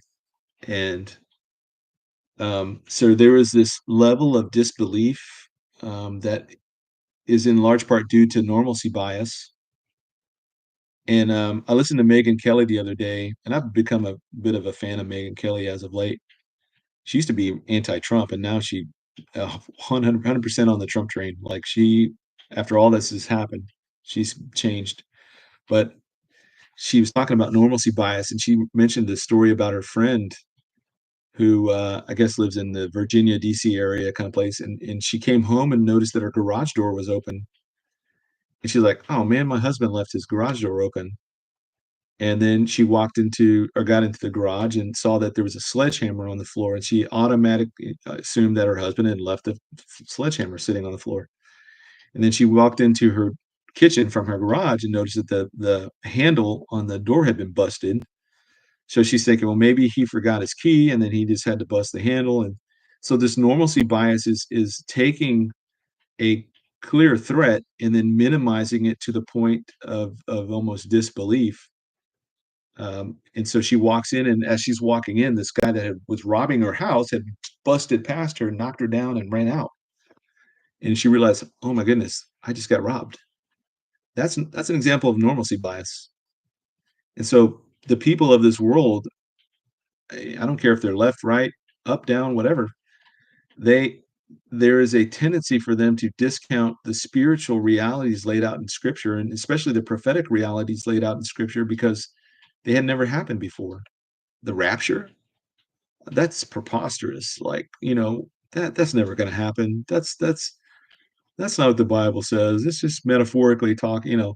They go through 100 different excuses, but it's never happened. Now we know in Scripture it's happened. It happened to Enoch. It's happened to Elijah. It's happened to it'll happen to the two witnesses. That Paul was caught up. to third heaven. Philip was caught away from the Ethiopian, and after he got baptized him, Ezekiel was caught away from Babylon all the way to Israel and shown things. So we know that God can do this from Scripture, and He has promised one generation that He's going to do that for them. Not because we're, as a generation, that we're any better than any other generation. We're not. We're just people. But because according to the time in which we live, this is what's got to happen to create the domino effect, the geopolitical domino effect of, in my opinion, the United States collapsing, that throwing the world into disarray, that allows for Gog Magog to take place, Israel to stand alone. Out of that chaos, the 10 kings rise up, and so on and so forth. So um, that's where I think Jesus is talking about this idea of normalcy bias, that when it happens, it's going to surprise everybody. And Paul captures that same sentiment in First Thessalonians 5 when he talks about, here's Paul, progressive, using pronouns, they, them, we, us. That would be a great shirt too. But we don't want to be they, them. We don't want to be the ones that are left behind. We want to be the we, us that get caught up and that aren't subject to the wrath of God. Jill Masota asks, when is the rapture? The rapture is going to happen exactly when it happens. And nobody knows the exact day, but we can know the general time frame. And I think that's here, Titus said it. God knows when it's going to happen because He's going to do it. And you said nobody knows. Yeah. Well, no human knows, no person. But He's also God. But Jesus said only the Father knows. So Titus and I have a little bit of a theological debate on eschatology. Hey, Tyler, good to see you, brother. I had a great time when Tyler came over, him and his wife, his beautiful wife, and their beautiful kids, and swam, and we were hanging out in the pool talking about theology and our little floaties and stuff. Um, Good people. Hey, and you guys, if you can, keep Brother Dylan in your prayers. I forgot to mention that. He was doing better from my understanding, but was having some heart palpitations and other things. So, Tyler, could you list his channel? I forget the name of his channel. Um, Something in the wilderness. Watchman in the Wilderness? Voice in the Wilderness. Thank you, Tyler. Keep Brother Dylan lifted up in your prayers. And all of it, like, I don't know, man, like the minute you decide to take a stand for Jesus, like Satan comes at you like 6 ways from Sunday and just hits you in every possible direction that he can hit you. And it's worth it in the long run, but man, it's painful going through it. Real, yeah. Oh, nice. Love it. Love it. Okay, let me go through these questions still. All right, Sarah, are you cutting them off? Oh yeah, Sarah, one extra one, but that was like 2:28, so I don't know. One more and then we're done. Because we're going on 3 hours now. Uh, where are we? Sharon Farrer, question: would they take Biden out and lay blame on patriots to incite riots? All right, maybe not Biden. I think that if they're going to do anything, they will try and do a false flag event, like start a race war, burn a black church, and the guy that has the gasoline in his can has got like a Trump shirt on or a MAGA hat or something ridiculous like that. They will try and blame that or something like. But it's interesting to me that the guy that did the shooting on Saturday supposedly was a registered Republican, but yet he had contributed to left groups and had participated in leftist stuff. So um, I don't put it beyond him, but as I told JB the other day, I don't think they would try and assassinate Joe, because as somebody on Twitter pointed out during the debate, when Joe was standing there and he's looking, and he's like for like a minute or 2 minutes. Um, he said he looked like he was staring into the afterlife. I mean, he's already knocking on death's door. I don't think it's gonna need anybody's help for that.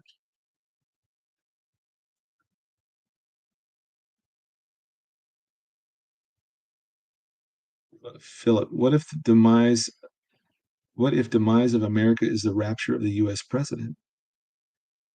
So let's say that Trump got saved, is born again, and let's say that JD Vance is a Christian, born again Christian, and Mike Johnson is a born again Christian. So that is the succession. So then I don't know who comes after that, but then the next person after that would assume command. He or she may not be a Christian, but I think when the rapture happens, it's going to shut down so many different systems, and our the U.S. is unique in the sense that we have a very resilient and vibrant economy because we have so many natural resources and abilities and infrastructure. But the global economy, the global supply chain, the logistics chains around the world, the shipping and the freight and the flying everything and the manufacturing and all that kinds of incredibly fragile.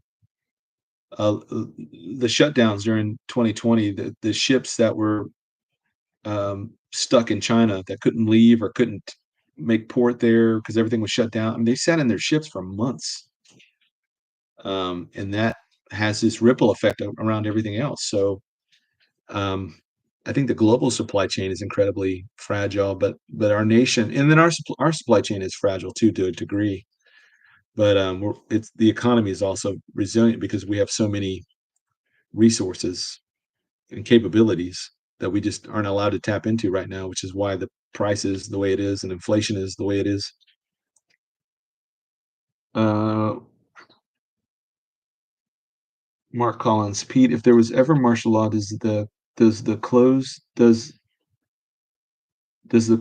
everything down as far as businesses are concerned? Yeah, I think the best example we could look at from an example of martial law is 2020 during the height of give us 2 weeks to slow the curve or whatever, stop the curve. With that 2 weeks turned into months and then months into almost a year. So, and I think if you think about the worst place in the United States, like where the lockdowns were, let's say New York City, or certain parts of California or Michigan, and where it's like incredibly draconian. Now, play that out everywhere. That's going to be the extent. And then on top of that, the Bill of Rights will probably be suspended. Freedom of speech, freedom of right to bear arms, all that kind of stuff. Now, the question is, how do they enforce it? That I don't know, because mostly your sheriffs in all your counties, and they're the law enforcement, um, head law enforcement for their a county or area, and those are elected officials, so they can be Republican, they can be very conservative, etc. MAGA type sheriffs. I don't know that they would necessarily go along with that. So on one hand, you have Trump wins. You can have certain blue areas, or if there are still any deep blue areas left, which I don't think that there will be, um, could threaten to secede. But on the other hand, if Trump doesn't win and it looks obviously like it's a fraud, it looks like something nefarious happened. Then at the same time, I could see conservative states be like, yeah, we're not playing that game again. And then that can lead to all other sorts of things. Pamela, do you think there will be ramifications for Biden regarding his apparent challenging God about his continuing his campaign? Yeah. Yeah. I was like, man, you don't say that stuff. Um, every time that people have come out and boldly challenged God to something, it's not necessarily turned out well for them. Rick Boyer, yep. Uh, Tyler, JD, Farag, Chooch. Um, Great men. I wouldn't say that about myself, but those other guys are great men. Allison Stillmeyer. P.S. Pete talked about the water tower theory. I had to go change waters.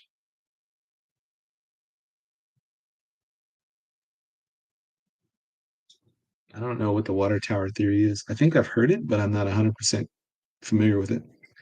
The water tower, from my understanding, if we're talking about snipers and stuff, if that is that what we're talking about? Allison, if you're still with us, maybe put in there kind of some context because I'm not 100% sure what you're referencing. Faith LH question: whatever happens this election and whoever might win, do you think this coming winter will be the dark winter that Biden threatened the U.S. with? Absolutely. Thank you for bringing that up. I had forgotten about that. But that goes hand in hand in puppet to that's a JB Hickson saying. The hand and puppet with the things they're cooking up now with the bird stuff. Hey, Kurt, Pastor Kurt. Hey, Pastor Kurt, are we recording? Or I don't know. I texted you, but are we recording? Or are we going live? Oh, here it is. You responded.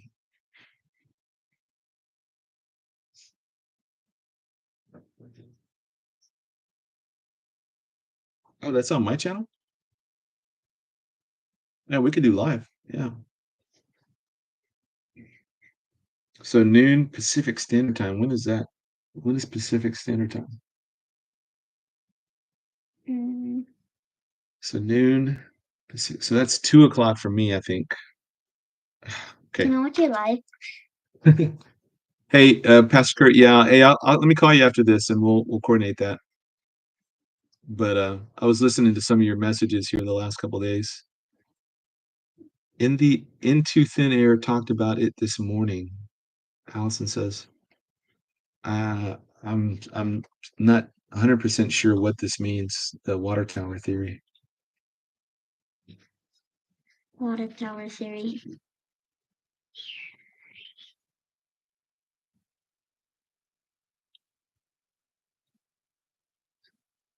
What if every water tower in the whole entire world became a UFO? The little glow on the bottom. I think we'd be very surprised. Pamela says hi. Allison, I'm so sorry. I don't know what that is. And if you want to email me after this and send it to me or something.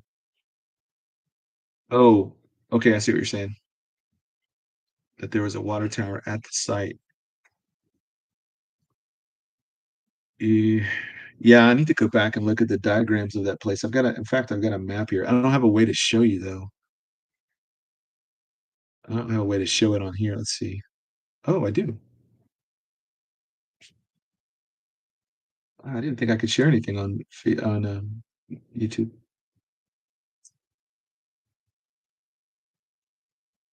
Okay, let me show you this stuff, guys. I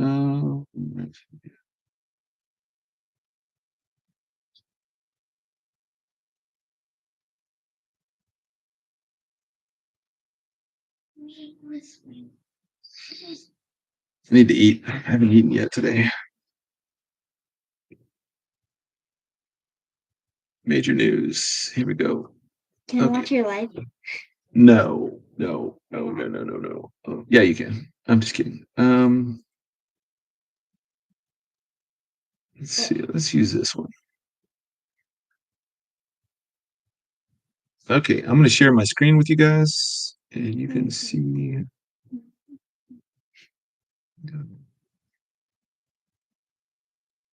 Okay.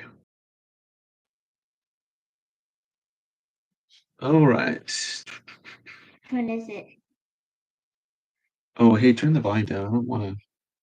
I don't want to. Okay. Yeah. Okay. I'm looking for the water tower here. I don't see it.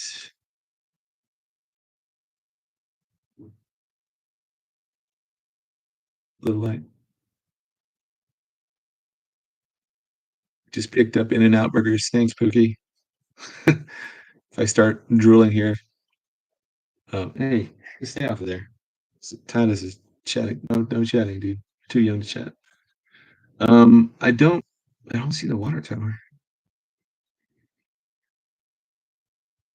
So the way I understand it, the way that it's supposed to work is that you have let's see, where Trump is speaking, you have the Secret Service agents that we normally or traditionally think of Secret Service that are in his immediate surrounding. Expand out to 100 meters, everything from basically Trump's immediate area to out to 100 meters is the Secret Service um, contact counter assault teams, and those are those guys. They look like they're in the military uniforms with the and what are they carrying? I had it written down here. The SR-16s with suppressed repressed shooters. The shots. There's suppressors on them. Sorry. And then you have everything from 100 meters out is going to be your counter sniper teams. Now the theory, and I think what was confirmed with the Fox News link that I posted was that the counter sniper team was part of the police, local law enforcement, not Secret Service. And I double check it, but I put the link in the show notes. You guys can look at that yourselves. But the building, this AGR building, which is I think it's number 2 here. No, right here. Yeah, because Butler Farms is the red. Number 6 is the AGR. This building was under the purview of local law enforcement. So that, to my understanding, is like would have been under the counter snipers team, but they would have also had a lot of local law enforcement just in the area vicinity.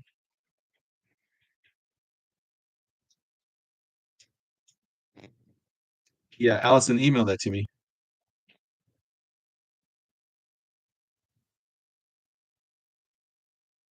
Uh,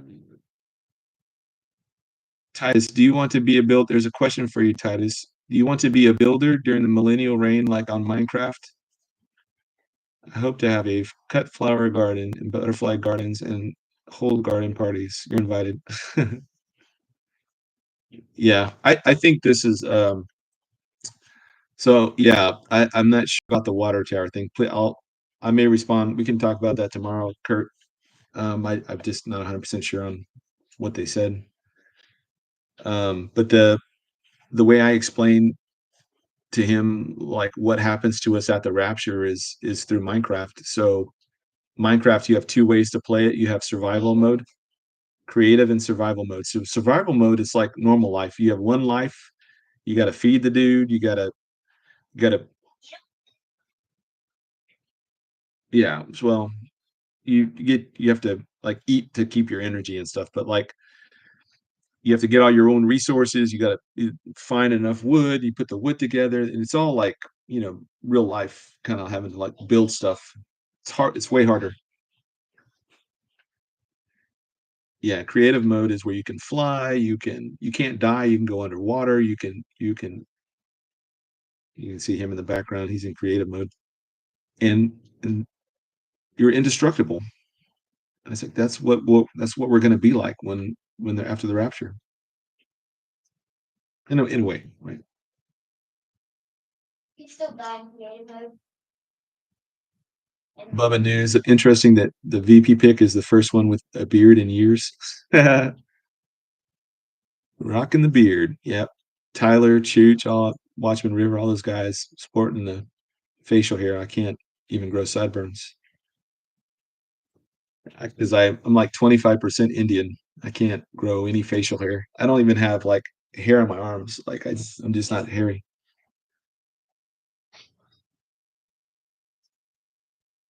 Sarah says she's ready for creative mode. I am too.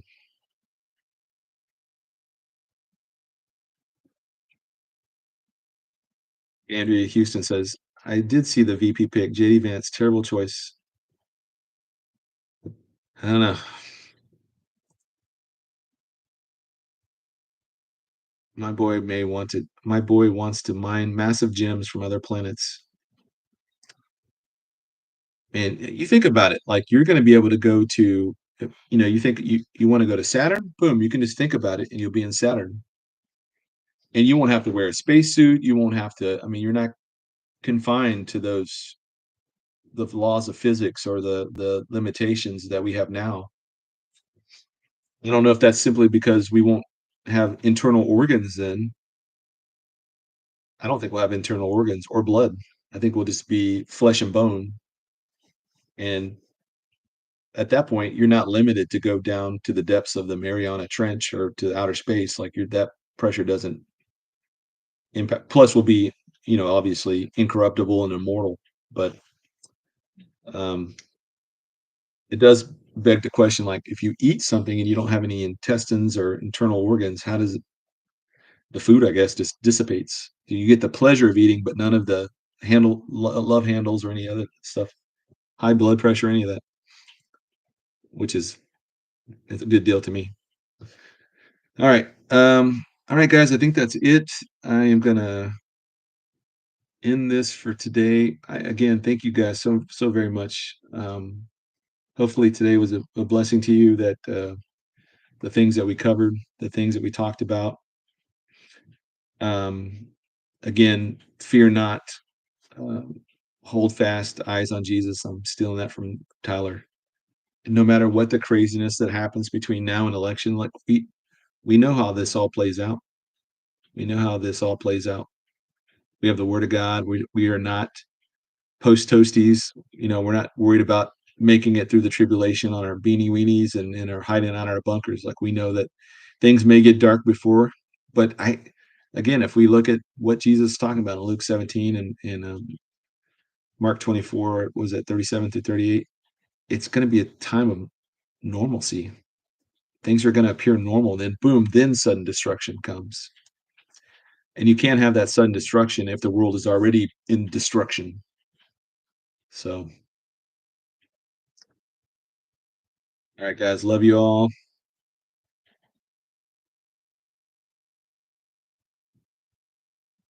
Yeah, Rick Boyer, that'd be cool. Love you all. Hope you all have a blessed day. Look for me tomorrow with Kurt, Pastor Kurt. We're leaving Friday. We'll be back.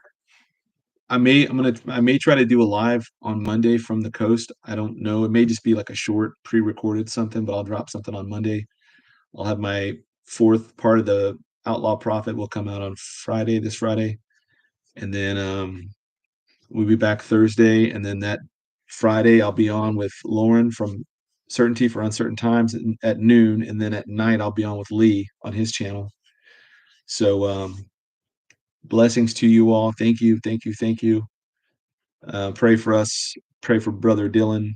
Pray for their President Trump. Pray for President Biden. Pray for our leaders. Pray for Israel. We got a lot of praying. A lot of praying to be doing. So thank you guys. And it's an honor and a privilege to be here to be given this platform to talk to you all. And I'm very thankful for your camaraderie during these dark days and for your friendship and your fellowship.